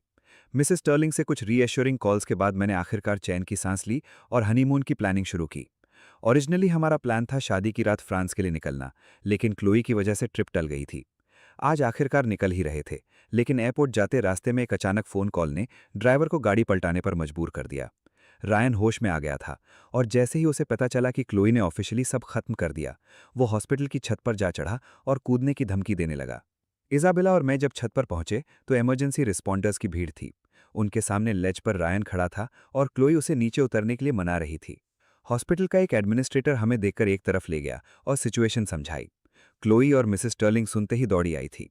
रायन को कभी न पसंद करने वाली मिसेस स्टर्लिंग ने उससे कड़े बोल कहे, लेकिन रायन ने भी पलटवार किया, जिससे मिसेस स्टर्लिंग इतनी अपसेट हो गई कि उन्हें ऑब्जर्वेशन के लिए एडमिट करना पड़ा।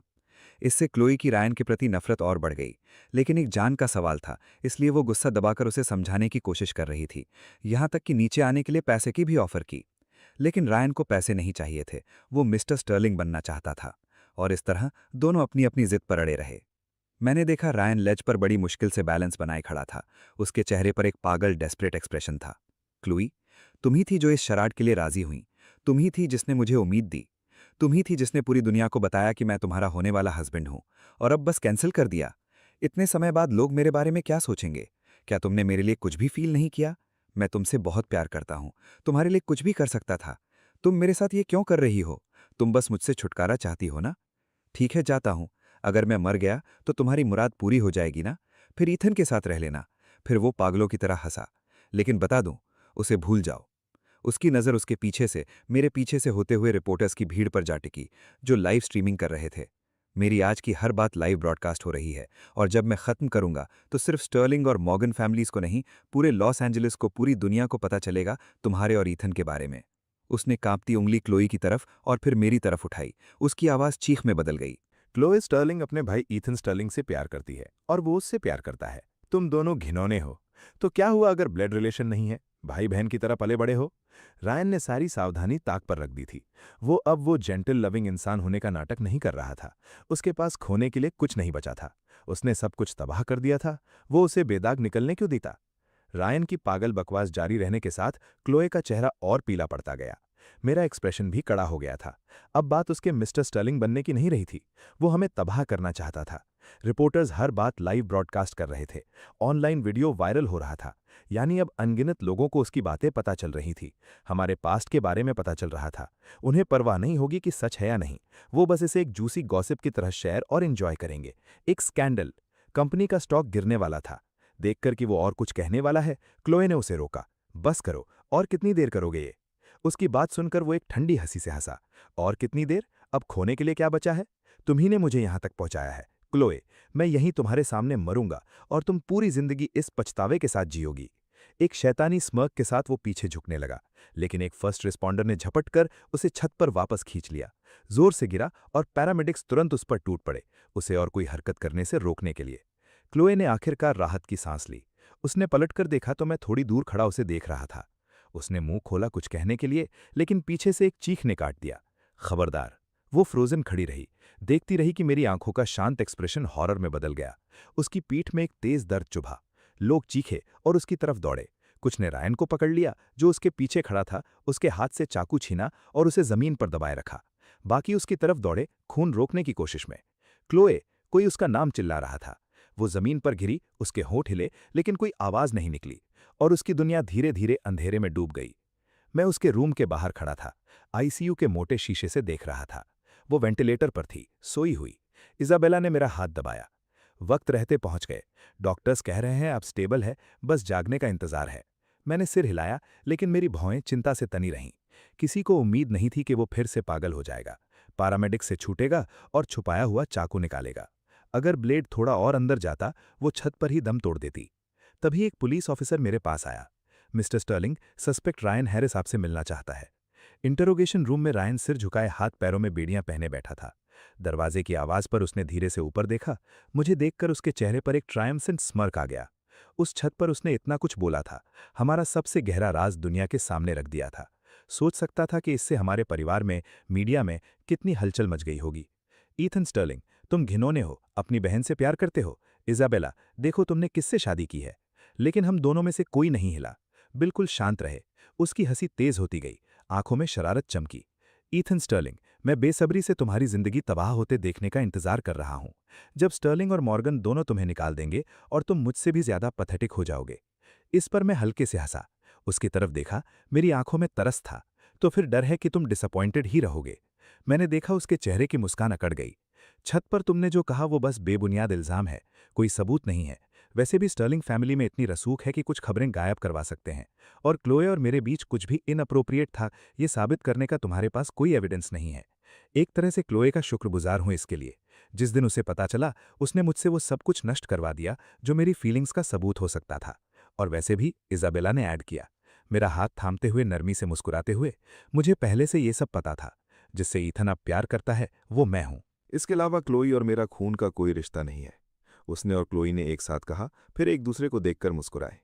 और शादी से पहले मैंने अपने लीगल रिकॉर्ड्स बदलकर अपने बायोलॉजिकल पेरेंट्स का नाम वापस रख लिया था। ऑफिशियली स्टर्लिंग का मुझसे रिश्ता बस एक पुराने दोस्त के अनाथ बेटे के गार्डियन का है। क्लोई और मैं काफी समय से लीगली सिबलिंग्स नहीं रहे। जैसे ही मेरी आखिरी बात खत्म हुई, रायन का चेहरा पीला पड़ गया। उसका पूरा प्लान धूल में मिल गया था। वो अपनी रस्सियों से छूटने की कोशिश करने लगा। उसका चेहरा गुस्से से विकृत हो गया था। क्यों ईथन स्टर्लिंग, तुम हमेशा क्यों जीतते हो? तुम्हें इतनी अच्छी लाइफ क्यों मिलती है? मैंने भौएं चढ़ाई। हमारे अलग अलग बैकग्राउंड्स को देखते हुए हमारे रास्ते कभी नहीं मिलने चाहिए थे, लेकिन मेरे दिल में उसके लिए एक सॉफ्ट कॉर्नर था। जब मैंने उसके पेरेंट्स को देखा, जो क्लियरली उसके छोटे भाई को फेवर करते थे, स्कूल में उसे ढूंढकर मारते थे और पैसे मांगते थे, मैं खुद को रोक नहीं सका। मैंने उसकी मदद की, उसे जो चाहिए था वो दिया, उसका बर्थडे याद रखा, यहां तक कि उसे घर डिनर के लिए लाया और क्लोई से मिलवाया। मुझे लगा मेरी काइंडनेस का जवाब ग्रैटिट्यूड से मिलेगा, लेकिन मुझे मिली सिर्फ धोखेबाजी। क्लोई को मेरी फीलिंग्स का पता चलने के बाद मैंने उसे फोन पर बात करते सुना, शेखी बगारते हुए। वो ब्रैग कर रहा था कि उसने मेरा राज जान लिया और क्लोई को बता दिया, और अब वो पूरी तरह श्योर था कि स्टर्लिंग फैमिली के सन इन लॉ की पोजीशन उसकी ही होगी। और ये सब, मुझे समझ आया, उसकी जेलसी से उपजा था। उसे जलन थी कि अनाथ होने के बावजूद मुझे प्यार मिलता था। मैंने आंखें झुकाईं। कोई नहीं जानता था कि मेरे पेरेंट्स के जाने के बाद मैं कितने दर्द में था। कोई नहीं जानता था कि स्टर्लिंग एस्टेट पर पहले पहले कितने कोल्ड शोल्डर्स झेले थे। रायन जहरीली नफरत उगलता रहा। उसकी आंखें किसी घिरे हुए सांप जैसी थीं। मुझे अपने साथ नीचे खींचने की कोशिश कर रहा था, लेकिन मेरी उससे और उलझने की कोई इच्छा नहीं थी। कहने को कुछ बचा नहीं था। भारी दरवाज़ा मेरे पीछे एक जोरदार धमाके के साथ बंद हुआ और मैंने एक गहरी सांस ली। उसकी कई बातें सोचते हुए मेरा दिल भारी हो गया। हम पब्लिक को तो बेवकूफ़ बना सकते थे, लेकिन मिसेस स्टर्लिंग को कभी नहीं। वो इतनी शार्प थीं कि रायन की बातों में सच को भांप लेतीं। अब वो मेरे साथ कैसा बर्ताव करेंगी, ये सोचते हुए मेरे कदम लड़खड़ाए। मेरे आगे चल रही इज़ाबेला ने देखा कि मैं रुक गया हूं और पलट आई। क्या हुआ? मैंने जल्दी से सिर हिलाया। कुछ नहीं, चलो। मैं अकेला मिसेस स्टर्लिंग के हॉस्पिटल बेड के पास बैठा था। उन्हें पानी का ग्लास थमाया और फिर हाथ में पकड़ा सेब छीलने में लग गया। उन्होंने मुझे देखा, सिर झुकाए, उनकी आंखें मिलाने की हिम्मत न करते हुए, और हल्की सी हंसी आई। ये क्या? क्लोई से प्यार करने की हिम्मत है, लेकिन मुझे देखने की नहीं।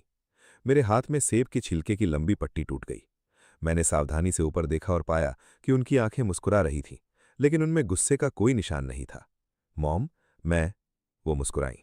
तुम्हें पता है, जब हम पहले पहले तुम्हें घर लाए थे, मेरे मन में ये ख्याल आया था कि तुम्हें क्लोई के लिए एक पोटेंशियल हस्बैंड के रूप में पाल पोस कर तैयार करूं। लेकिन मैंने डिसाइड किया कि तुम दोनों की चॉइसेस का सम्मान करना बेहतर होगा। अगर तुम दोनों एक दूसरे से प्यार करते तो मैं आड़े नहीं आती, अगर नहीं करते तो मैं जोर नहीं देती। लगता है ये तुम्हारे लिए भी मेंट टू बी नहीं था। उनकी बात सुनकर मेरी आंखें जलने लगी। हॉस्पिटल जाते रास्ते में मैंने खुद को वर्स्ट के लिए तैयार किया था। सारी बातें रिहर्स की थीं जो मैं कहूंगा। लेकिन वो न सिर्फ नाराज नहीं थीं, बल्कि मुझे तसल्ली दे रही थीं। क्यों? ज्यादातर लोग सोचते कि अडॉप्टेड सिबलिंग्स के बीच भी रिश्ता गलत है, टैबू। उन्होंने सेब का एक टुकड़ा उठाया जो मैंने उनके लिए काटा था। तुम दोनों का खून का कोई रिश्ता नहीं है, और अब जब तुमने अपना लीगल नाम बदल लिया है तो तुम लीगली भी सिबलिंग्स नहीं रहे। सच कहूं तो अगर तुम और क्लोई ने पहले ही अपनी फीलिंग समझ ली होती तो हम तुम्हारे 18th बर्थडे पर अडॉप्शन खत्म कर देते, ताकि तुम अपने फैमिली नेम से उसे कोट कर सको। क्लोई बस बहुत घबरा गई थी। उसके पास सिचुएशन हैंडल करने के इतने तरीके थे, लेकिन उसने सबसे बुरा चुना, और अब वो उसकी कीमत चुका रही है। हम थोड़ी देर और बातें करते रहे, फिर उन्होंने कहा कि थक गई हैं और मुझे हाथ हिलाकर जाने का इशारा किया। मैं उठा और उनका कंबल ठीक से उड़ाकर कमरे से बाहर निकला। बाहर निकलते ही लगभग इज़ाबेला से टकरा गया, जो दरवाजे के ठीक बाहर मेरा इंतजार कर रही थी। कैसा रहा? उसने चिंता भरे चेहरे से पूछा। सब ठीक हो गया। मॉम इतनी समझदार निकली जितना मैं सोच भी नहीं सकता था। तो फिर इतने उदास क्यों दिख रहे हो? उसने मेरा हाथ थाम लिया। बस ये सोच रहा था कि क्लोई और मैं सच में मेंट टू बी नहीं थे। आज जब हम दोनों अपने अपने रास्ते जा चुके हैं, तब पता चला कि हमारे परिवार में कोई भी हमारे खिलाफ नहीं था। लेकिन अब बहुत देर हो चुकी है। मैं उसके पास वापस नहीं जाऊंगा। अब मेरे पास कोई है जो सच में मुझसे प्यार करता है। मैं मुस्कुराया, आंखें के कोने मुड़ गए और उसके माथे पर किस किया। उसने और भी प्यार भरे किस से जवाब दिया। एक लंबे किस के बाद हम हाथों में हाथ डाले ढलते सूरज में बाहर निकल गए। हमें कॉर्नर के पीछे बैठी क्लोई नहीं दिखी, जो एक नर्स की धकेली व्हीलचेयर में कमजोर सी बैठी थी। उसकी आंखें गहरे दुख और पछतावे से भरी थीं। सब कुछ होने के बाद हमने फाइनली फ्रांस का ट्रिप दोबारा बुक किया और अपने हनीमून पर निकल पड़े। चैम्पोसी से एफिल टावर तक हम हाथों में हाथ डाले चले, हर लैंडमार्क के सामने फोटोज खींचे। सनसेट पर हम मॉर्गन फैमिली के शैटो लौटे। बालकनी पर बैठकर शैंपेन के घूंट लेते हुए सूरज को ढलते देखते रहे। आखिरी शैंपेन खत्म की और एक दूसरे की बाहों में सो गए। अगली सुबह मेरे फोन पर स्टर्लिंग फैमिली के बारे में 2 न्यूज अलर्ट्स आए। पहली ये थी कि क्लोए कोमा से जाग गई थी और आईसीयू से रेगुलर रूम में शिफ्ट हो गई थी। दूसरी रायन के बारे में थी। उस पर अटेम्प्टेड मर्डर का चार्ज था, लेकिन क्राइम की गंभीरता और स्टर्लिंग फैमिली के इन्फ्लुएंस की वजह से उसे मर्डर जैसी सजा दी गई। उसे 7 साल मिले। मैं काफी देर स्क्रीन को देखता रहा, फिर उसे बंद किया और अपनी खूबसूरत वाइफ को और करीब खींचकर वापस सो गया। पेरिस में 2 हफ्ते बाद क्लोए का कॉल आया। ईथन, मैंने सांस रोक ली। मुझे नहीं पता था उससे क्या कहूं। जो कहना था वो उस रात कह दिया था। क्लोए, अगर कुछ कहना नहीं है तो कुछ मत कहो, मैं फोन रख रहा हूं। रुको। उसकी घबराई हुई आवाज फोन पर आई, फिर खांसी का एक दौरा। थोड़ी देर बाद वो बोली। आवाज कमजोर थी। मुझे मॉम से पता चला कि हम साथ हो सकते थे, ब्रदर सिस्टर की तरह नहीं, बल्कि एक कपल की तरह। हम शादी कर सकते थे। तो मैंने उससे पूछा, अब पछताने का क्या फ़ायदा क्लोए? अगर तुम्हें मेरी तरफ एक कदम बढ़ाने के लिए भी सबकी इजाज़त चाहिए थी, तो ये वो प्यार नहीं जो मुझे चाहिए। हर कोई हमेशा के लिए इंतज़ार नहीं करता। जब मैं सबसे ज़्यादा उससे प्यार करता था, उसने मुझे दूर धकेल दिया, क्योंकि वो लोगों की बातों से, गॉसिप से डरती थी। लेकिन अब उसे पता है कि न सिर्फ कोई हमारे खिलाफ नहीं होता, बल्कि सब सपोर्ट करते। और अब वो मुझे वापस चाहती है, लेकिन मैं उससे अब प्यार नहीं करता। रिश्ता ये नहीं होता कि एक इंसान दूसरे के प्यार का इंतज़ार करता रहे। ये दो लोगों का एक साथ एक दूसरे को चूज करना होता है। मैं उसकी तरफ 99 कदम बढ़ाया, और उसने न सिर्फ एक कदम बढ़ाने से मना किया, बल्कि एक्टिवली मुझे दूर धकेल दिया। तो अब तुम मुझे कॉल करके ये बता रही हो कि तुम्हें सब पर पछतावा है, क्योंकि पता चला कोई हमारे रास्ते में नहीं आता और तुम मुझे वापस चाहती हो। ये सब जानने से पहले तुमने मुझे क्यों नहीं चूज किया? अब क्यों क्लोए? किस बात का डर था तुम्हें? लाइन खामोश हो गई। काफी देर तक हम दोनों में से कोई नहीं बोला, बस सांसों की आवाज आती रही। अचानक मैं बस थका हुआ महसूस करने लगा।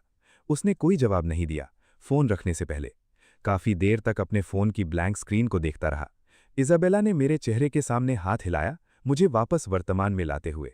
उसने क्या कहा? अभी तो तुम मुस्कुरा रहे थे, अब इतने उदास क्यों दिख रहे हो? मैंने उसका हाथ थामा जब हम होटल की तरफ वापस चले। उसने कहा कि उसे सब पर पछतावा है और वो मुझे वापस चाहती है। मैंने धीरे से कहा। एक ख्याल आया और मैं उसके कान में फुसफुसाने के लिए झुका। अगर वो सच में मुझे वापस पाने की कोशिश करे, तो तुम क्या करोगी? उसके हाथ की पकड़ मजबूत हो गई। ऐसा होने नहीं दूंगी, उसे मौका ही नहीं मिलने दूंगी। मैंने कभी नहीं सोचा था कि मेरा ये कैजुअल सवाल एक प्रोफेसी बन जाएगा। जब हम जमी हुई लेक सुपीरियर पर आइस फिशिंग कर रहे थे, हमें एक जाना पहचाना चेहरा दिखा। वो क्लोए थी। शायद इसलिए कि क्योंकि वो अभी भी ठीक हो रही थी, उसका चेहरा पहले से भी ज्यादा पीला था। एक प्राइवेट नर्स उसके पास मंडरा रही थी। उसे ध्यान से देख रही थी, जैसे डर हो कि वो किसी भी पल गिर जाएगी। मैं वहीं खड़ा रहा, अपनी फिशिंग रॉड पकड़े, और देखता रहा जैसे वो धीरे धीरे बर्फ पर चलकर आई और हमारे सामने बैठ गई। ईथन, तुमने पूछा था मुझे किस बात का डर था। मैं तुम्हें पर्सनली बताने आई हूं। मैं हिला नहीं, यहां तक कि अपनी फिशिंग लाइन से नजरें भी नहीं उठाईं। वो धीरे से बोलने लगी। मुझे अपने लिए डर नहीं था, मुझे तुम्हारे लिए डर था। डर था कि तुम गॉसिप नहीं झेल पाओगे। एक अनाथ लड़का अपने गार्डियन की बेटी से प्यार कर रहा है। बस ये फुसफुसाहटें ही तुम्हें डुबो देने के लिए काफी होती। तुम हमेशा इतने प्रोटेक्टेड रहे हो, तुमने कभी कोई असली मुसीबत नहीं झेली। मैं सोच भी नहीं सकती थी कि ऑनलाइन जो जहरीली बातें होती, उन्हें तुम कैसे हैंडल करते। मैंने गहरी सांस ली। तभी मेरी फिशिंग रॉड हिली। मैंने जल्दी से लाइन खींची और इज़ाबेला की मदद से एक बड़ा तड़पता हुआ सैल्मन बर्फ पर खींच लिया। उसे हुक से निकाला और कूलर में रख दिया। फिर से बेट लगाया और लाइन वापस पानी में डाली। तब जाकर मैंने उसकी बर्फ देखा, लेकिन मुझे डर नहीं था। मैंने कहा, आवाज एकदम शांत। जब मुझे अपनी फीलिंग्स का एहसास हुआ, मैं पहले ही खुद को वर्स्ट पॉसिबल आउटकम के लिए तैयार कर चुका था। बस तुम्हें मेरे साथ खड़े होने की जरूरत थी, मेरी तरफ सिर्फ एक कदम बढ़ाने की, और मुझमें सब कुछ फेस करने की हिम्मत आ जाती। लेकिन तुमने एक बार भी नहीं पूछा कि मैं क्या चाहता हूं। तुमने बस हम दोनों के लिए डिसीजन ले लिया और मुझे दूर धकेल दिया। और अब जब मैं किसी और से शादी कर चुका हूं, तुम मेरे पास आकर कह रही हो कि तुम्हें अपनी असली फीलिंग्स का एहसास हो गया है और मुझसे वापस आने की उम्मीद कर रही हो। क्लोए, जिंदगी ऐसे नहीं चलती। मैंने लाइन खींची, उठा और सामान बांधने लगा। क्लोए इंस्टिंक्टिवली मेरी तरफ बढ़ी। तभी हमारे चारों तरफ की बर्फ अचानक टूट गई। बचो! इज़ाबेला ने मुझे धक्का देकर बचाया, लेकिन वो दोनों बर्फीले पानी में गिर गईं। खुशकिस्मती से local search and rescue team पास ही थी और जल्दी पहुंच गई। क्योंकि बर्फ दोबारा जम रही थी, उन्होंने कहा कि एक बार में सिर्फ एक को ही निकाल सकते हैं। मैं बर्फ पर फ्लैट लेटा था, दिल डर से धड़क रहा था। जब उन्होंने पूछा कि पहले किसे बचाएं, मैं एक पल भी नहीं रुका। इज़ाबेला, मैंने कहा, उसकी चोटें ज्यादा गंभीर हैं। दोनों को बाहर निकालने में सिर्फ 10 मिनट लगे, लेकिन जमे हुए पानी में उन दो महिलाओं के लिए ये एक पूरी उम्र जैसा लगा होगा। बाहर आते ही पैरामेडिक्स ने उनका इलाज किया और हॉस्पिटल भेज दिया। एम्बुलेंस में मैंने इज़ाबेला को करीब पकड़ा, अपनी बॉडी की गर्मी से उसे गर्म करने की कोशिश करते हुए। उसने कमजोरी से हाथ उठाने की कोशिश की, ये बताने के लिए कि वो ठीक है, लेकिन मेरे आंसू उसकी ठंडी स्किन पर गिरते रहे। मुझे खामोशी से रोते देखकर उसका अपना चेहरा दर्द से भर गया। उसने किसी तरह सिर उठाया और मुझे किस किया। उसके ठंडे होंठ मेरे आंसुओं से भीगे चेहरे से मिले। उसने कमजोर सी मुस्कान दी। इस तरह रोते रहे तो चेहरा ब्लॉची हो जाएगा। मेरे मुंह से एक सुबकी निकली और मैं पूरी तरह टूट गया। और बगल के गनी पर लेटी क्लोई ने यह सब देखा। हमारी इंटिमेसी देखकर उसके सीने में एक अजीब सा दर्द उठा, गले में अटक गया। उसने सिर घुमाकर खिड़की के बाहर देखा। उसके होठों पर एक फीकी कड़वी मुस्कान थी। दोनों को हॉस्पिटल में 1 हफ्ते तक हाइपोथर्मिया और फ्रॉस्ट बाइट का इलाज करवाना पड़ा, और उस पूरे हफ्ते में इजाबेला को साथ नहीं छोड़ा। डिस्चार्ज से 1 दिन पहले फाइनली मुझे क्लोई के कमरे में जाने का मौका मिला। उसे इतना कमज़ोर देखकर मन में एक गिल्ट आई। मेरा इरादा नहीं था कि तुम्हें दूसरे नंबर पर बचाऊं, मैंने माफ़ी के लहजे में कहा। लेकिन तुमने देखा कि इजाबेला की हालत ज़्यादा ख़राब थी, इसीलिए मैंने उन्हें पहले उसे निकालने को कहा। ये सच था, और चाहे जितना दर्द होता, इसका कोई जवाब नहीं था। क्लोई ने मेरा शांत चेहरा देखा और उसे अचानक रायन और मेरे समुद्र में गिरने के बाद उसने जो एक्सप्लेनेशन दी थी वो याद आई। वो भी उतनी ही शांत थी, जिससे पीछे मुड़कर देखने पर उसका बहाना और भी बेकार लगा। क्लोई ने नजरें झुकाईं, आंखों में दर्द छुपाते हुए। हम काफी देर चुप बैठे रहे जब तक बाहर का आसमान फिर से अंधेरा नहीं हो गया। मैं फाइनली उठा, उसे आराम करने को कहा और जाने के लिए मुड़ा। ईथन, उसकी आवाज ने डोरनॉब पर मेरा हाथ रोक लिया। मैं नहीं मुड़ा, बस उसके आगे बोलने का इंतजार किया। अगर अगर मैंने उस वक्त तुम्हारी तरफ कदम बढ़ाने की हिम्मत की होती तो क्या हमें कोई चांस मिलता? लेकिन जिंदगी कोई नॉवेल नहीं है, कोई व्हाट इफ्स नहीं होते। ये कहकर मैं बाहर चला गया, उसे कमरे में अकेला छोड़कर। वो काफी देर थोड़े खुले दरवाजे को देखती रही, फिर एक कड़वी हंसी निकली और उसने चेहरा ढक लिया, आंसू छुपाते हुए। इस हादसे की वजह से इजाबेला और मुझे अपना हनीमून बीच में छोड़कर घर वापस आना पड़ा। क्लोई भी उसी फ्लाइट में थी। जब हम उतरे, हम तीनों को स्टर्लिंग एस्टेट जाना था, सबको बताने कि हम सेफ हैं। लेकिन क्लोई को प्रिजन से कॉल आया और उसे सीधे वहीं जाना पड़ा। डिस्चार्ज के बाद उसने रायन से मुलाकात नहीं की थी। सब फॉलोअप काम उसने असिस्टेंट से करवाए थे, इसलिए जब उसने अब उसे पार्टीशन के उस तरफ बैठे देखा, पहले पहचाना ही नहीं। उसे कई हालों में देखा था, लेकिन ऐसे कभी नहीं। बाल बेजान और उलझे हुए, चेहरा पिचका हुआ और दागदार, आंखें बुझी हुई थीं। उस पीली औरत को देखकर रायन को एक सैटिस्फैक्शन मिली। क्लोई स्टर्लिंग, देखो अब तुम्हारा क्या हाल है, वो धीरे धीरे बोला, आवाज ठंडी थी। उसने भौहें चढ़ाईं, अपनी कुर्सी की बाह पर उंगलियां अधीरता से थपथपाईं। वो आना नहीं चाहती थी, लेकिन उसकी सजा से जुड़े कुछ लूज एंड्स थे जिनके लिए उसकी पर्सनल मौजूदगी जरूरी थी। काम खत्म होने के बाद वो जाने ही वाली थी, लेकिन एक लम्हे के लिए उसे उससे मिलने का मन हुआ। आखिर वो काफी वक्त से उसकी जिंदगी का हिस्सा रहा था, और ये उसका अंजाम था। उसके बकवास सुनने का उसके पास वक्त नहीं था। जब वो उठने लगी, उसने एक तेज चीख मारी। एक जोरदार धमाके के साथ उसने कांच के पार्टीशन पर हाथ मारे। उसकी आंखों में गहरी काली नफरत थी। क्लोई, तुम अभी भी इतनी अच्छी जिंदगी क्यों जी रही हो? तुमने ही मुझे उम्मीद दी थी और तुमने ही उसे तोड़ा। बस मर क्यों नहीं जाती क्लोई? वो पलटी, नजर ठंडी थी। रायन, मैंने तुम्हें एक रोल प्ले करने के लिए हायर किया था। मैंने कभी नहीं कहा कि उसे हर्ट करो। अगर तुमने बस अपना रोल प्ले किया होता बिना उसे हर्ट किए, तो मैं सब खत्म होने पर तुम्हें एक अच्छा चेक देती। लेकिन तुम्हें हद से आगे जाना था, ये तुम्हारी अपनी करनी है। लेकिन वो नफरत में इतना डूबा था कि सुन नहीं रहा था, बस दोहराता रहा कि उसे उसका फल मिलेगा। उस पर नजर डाले बिना वो चल दी। उसके गले में कड़वाहट भर गई। बदला वो पहले ही पा चुकी थी। मुझे खोना उसकी सबसे बड़ी सजा थी।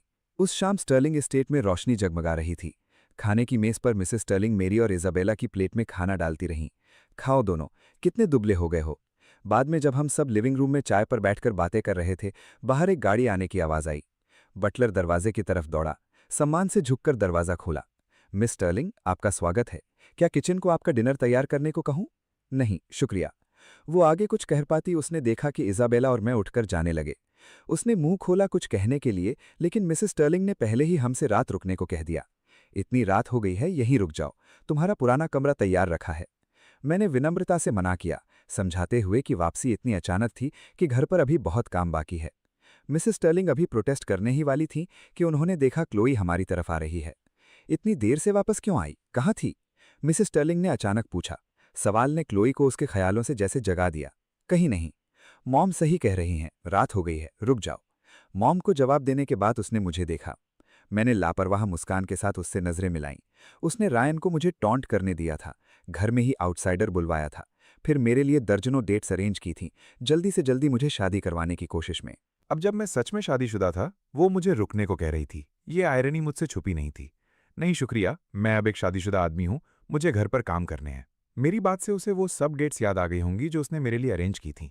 वो इतनी उत्सुक थी कि मेरी शादी हो जाए, हम दोनों के बीच किसी भी पॉसिबिलिटी का अंत हो जाए। अब हालात कितने अलग थे। मैंने वही किया जो उसने चाहा था, लेकिन वो उत्सुकता जो कभी थी वो जा चुकी थी। एक खूबसूरत दिन था। इजाबेला ने कॉल खत्म किया और मुझे इशारा किया। जैसे ही मैं उसके पास पहुंचा, उसने अपना हाथ मेरे हाथ में डाल दिया। क्या बात है? उसने क्विक किस दिया।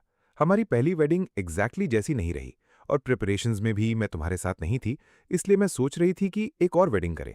इस बार मैं हर कदम पर तुम्हारे साथ रहना चाहती हूँ। मैंने उसका हाथ दबाया, दिल गर्मजोशी से भर गया।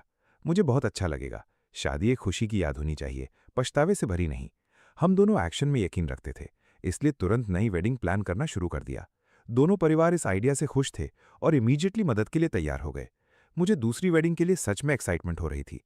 पहली वेडिंग इतनी जल्दबाजी में थी कि मुझे उससे कोई खास उम्मीद नहीं थी, इसलिए सब कुछ थोड़ा अनरियल सा लगा था। लेकिन इस बार जिस औरत से मैं प्यार करता था वो हर डिटेल में साथ थी और मैं एंटिसिपेशन से भरा था।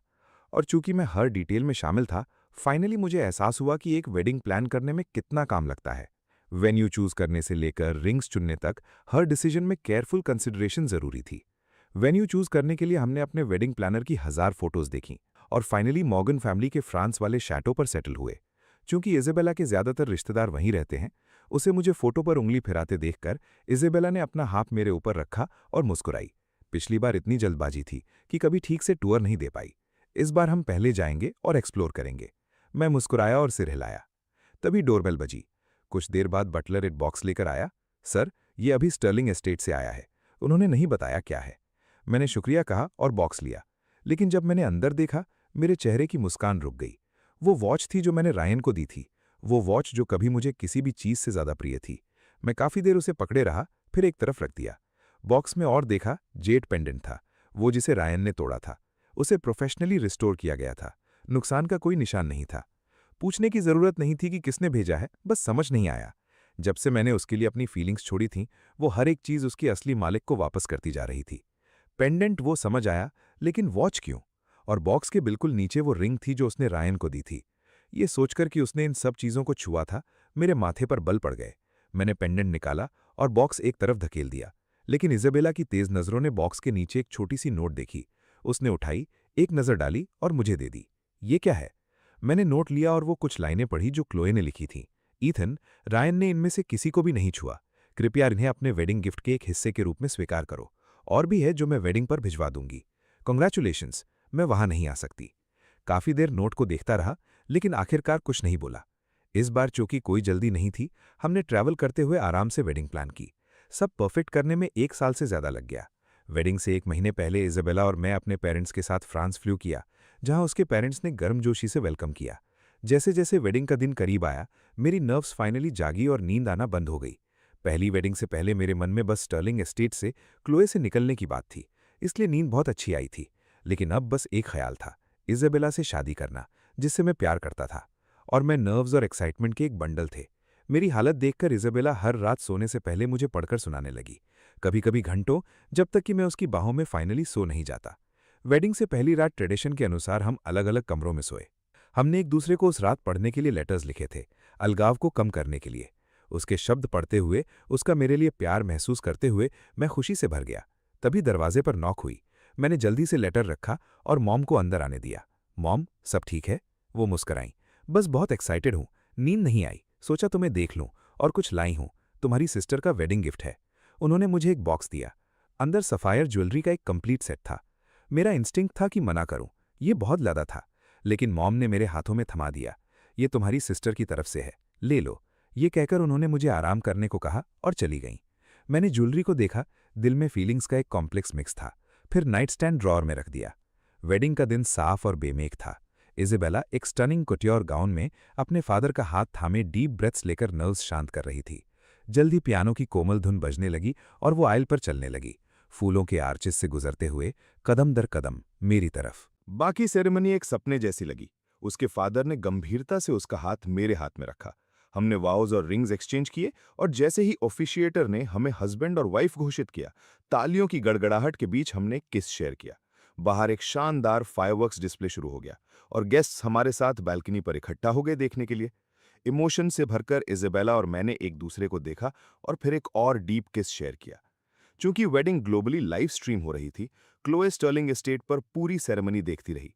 उसने मुझे वेडिंग सूट में 2 बार देखा था और दोनों बार मैं किसी और से शादी कर रहा था, जबकि वो बस दूर से देख सकती थी। उसके मुंह से एक कड़वी हंसी निकली जो एक जोरदार खांसी में बदल गई। प्राइवेट नर्स दौड़ती आई, उसकी पीठ थपथपाते हुए, पानी और दवाई देते हुए, जब तक उसने फाइनली सांस नहीं ली। उसका पीला चेहरा देखकर नर्स से रहा नहीं गया। मिस स्टर्लिंग, आपकी कंडीशन में इस तरह का स्ट्रेस नहीं लेना चाहिए, आपको शांत रहना होगा। कुछ जेंटल पर्सुएशन के बाद क्लोए फाइनली शांत हुई और नर्स से कहा कि उसे आराम करना है। नर्स के जाने के बाद वो कंप्यूटर स्क्रीन की तरफ पलटी। स्क्रीन इजाबेला और मेरी ऑल्टर पर एक इमेज पर फ्रीज थी। ये परफेक्ट हैप्पीनेस की तस्वीर थी, लेकिन उसके लिए ये सूरज में देखने जैसा था। अगर वो वहां होती तो शायद पिछली बार की तरह कंट्रोल खो देती और कुछ पागलपन कर देती। इसीलिए उसने खुद को घर रहने पर मजबूर किया था। इसके अलावा उसकी करंट कंडीशन में वो ट्रैवल करने लायक नहीं थी। उसने बिस्तर के पास रखे वेस्ट बास्केट की तरफ देखा। अंदर कई टिश्यूज थे जिन पर उसकी खांसी में निकला खून लगा था, और अगर वो जाना भी चाहती तो उसके पांव उसे नहीं जाने देते। उसने अपने पांव की तरफ देखा, जिन्हें अब दर्द के लिए फ्रीक्वेंट इंजेक्शंस की जरूरत थी, और एक कड़वी मुस्कान उसके होठों पर आई। बर्फ में गिरने के बाद से वो कॉम्प्लिकेशंस से जूझ रही थी। वक्त के साथ हालत इतनी बिगड़ी कि अब उसे लगातार पेन मैनेजमेंट की जरूरत थी, लेकिन इंजेक्शंस बस दर्द मैनेज करते थे। अंडरलाइंग प्रॉब्लम का कोई इलाज नहीं था। डॉक्टर्स के मुताबिक उसके पास ज्यादा से ज्यादा 1 साल था। उसके बाद वो पूरी तरह चलने की एबिलिटी खो देगी और बाकी जिंदगी व्हीलचेयर में गुजारेगी। उसने चेहरा ढक लिया और उसकी हंसी रोने में बदल गई। इसीलिए वो मेरी वेडिंग में नहीं आ सकी थी। वो नहीं चाहती थी कि मैं उसे उसके सबसे कमजोर पल में देखूं। यही उनके लिए सबसे अच्छा अंजाम था। फ्रांस के शैटो में आखिरी गेस्ट के जाने के बाद इजाबेला नहा धोकर मेरी बाहों में गिर गई, दिन की बातें एक्साइटेडली करते हुए। जब वो बातें कर रही थी, मैंने उसे अपनी बाहों में लपेट लिया, थोड़ी नशे में और पूरी तरह थकी हुई। मैंने उसे धीरे से बिस्तर पर खींच लिया। किस खत्म होने पर उसने अपना हाथ खोला और जैसे जादू से एक रिंग उसकी हथेली में थी। मैंने ये रिंग खुद डिजाइन की थी, जिस दिन मुझे एहसास हुआ कि मैं तुमसे प्यार करती हूँ। मैं हमेशा से उस दिन का इंतजार करती थी जब फाइनली इसे तुम्हारी उंगली में पहना सकूं, और आज फाइनली वो दिन आया। उसने रिंग मेरी उंगली में पहनाई। ईथन, मुझे बहुत खुशी है कि मैंने तुमसे शादी की। शुक्रिया कि तुमने मुझसे शादी करना चाहा। मैंने अपनी उंगली में रिंग देखी और मुस्कुराया, फिर उसे दोबारा किस किया। मैं लकी हूं कि मुझे कोई मिला जो इतना प्यार करता है जितना तुम। हर दिन अब से तुम्हारा साथ होना, यही मेरी जिंदगी की सबसे लकी बात है।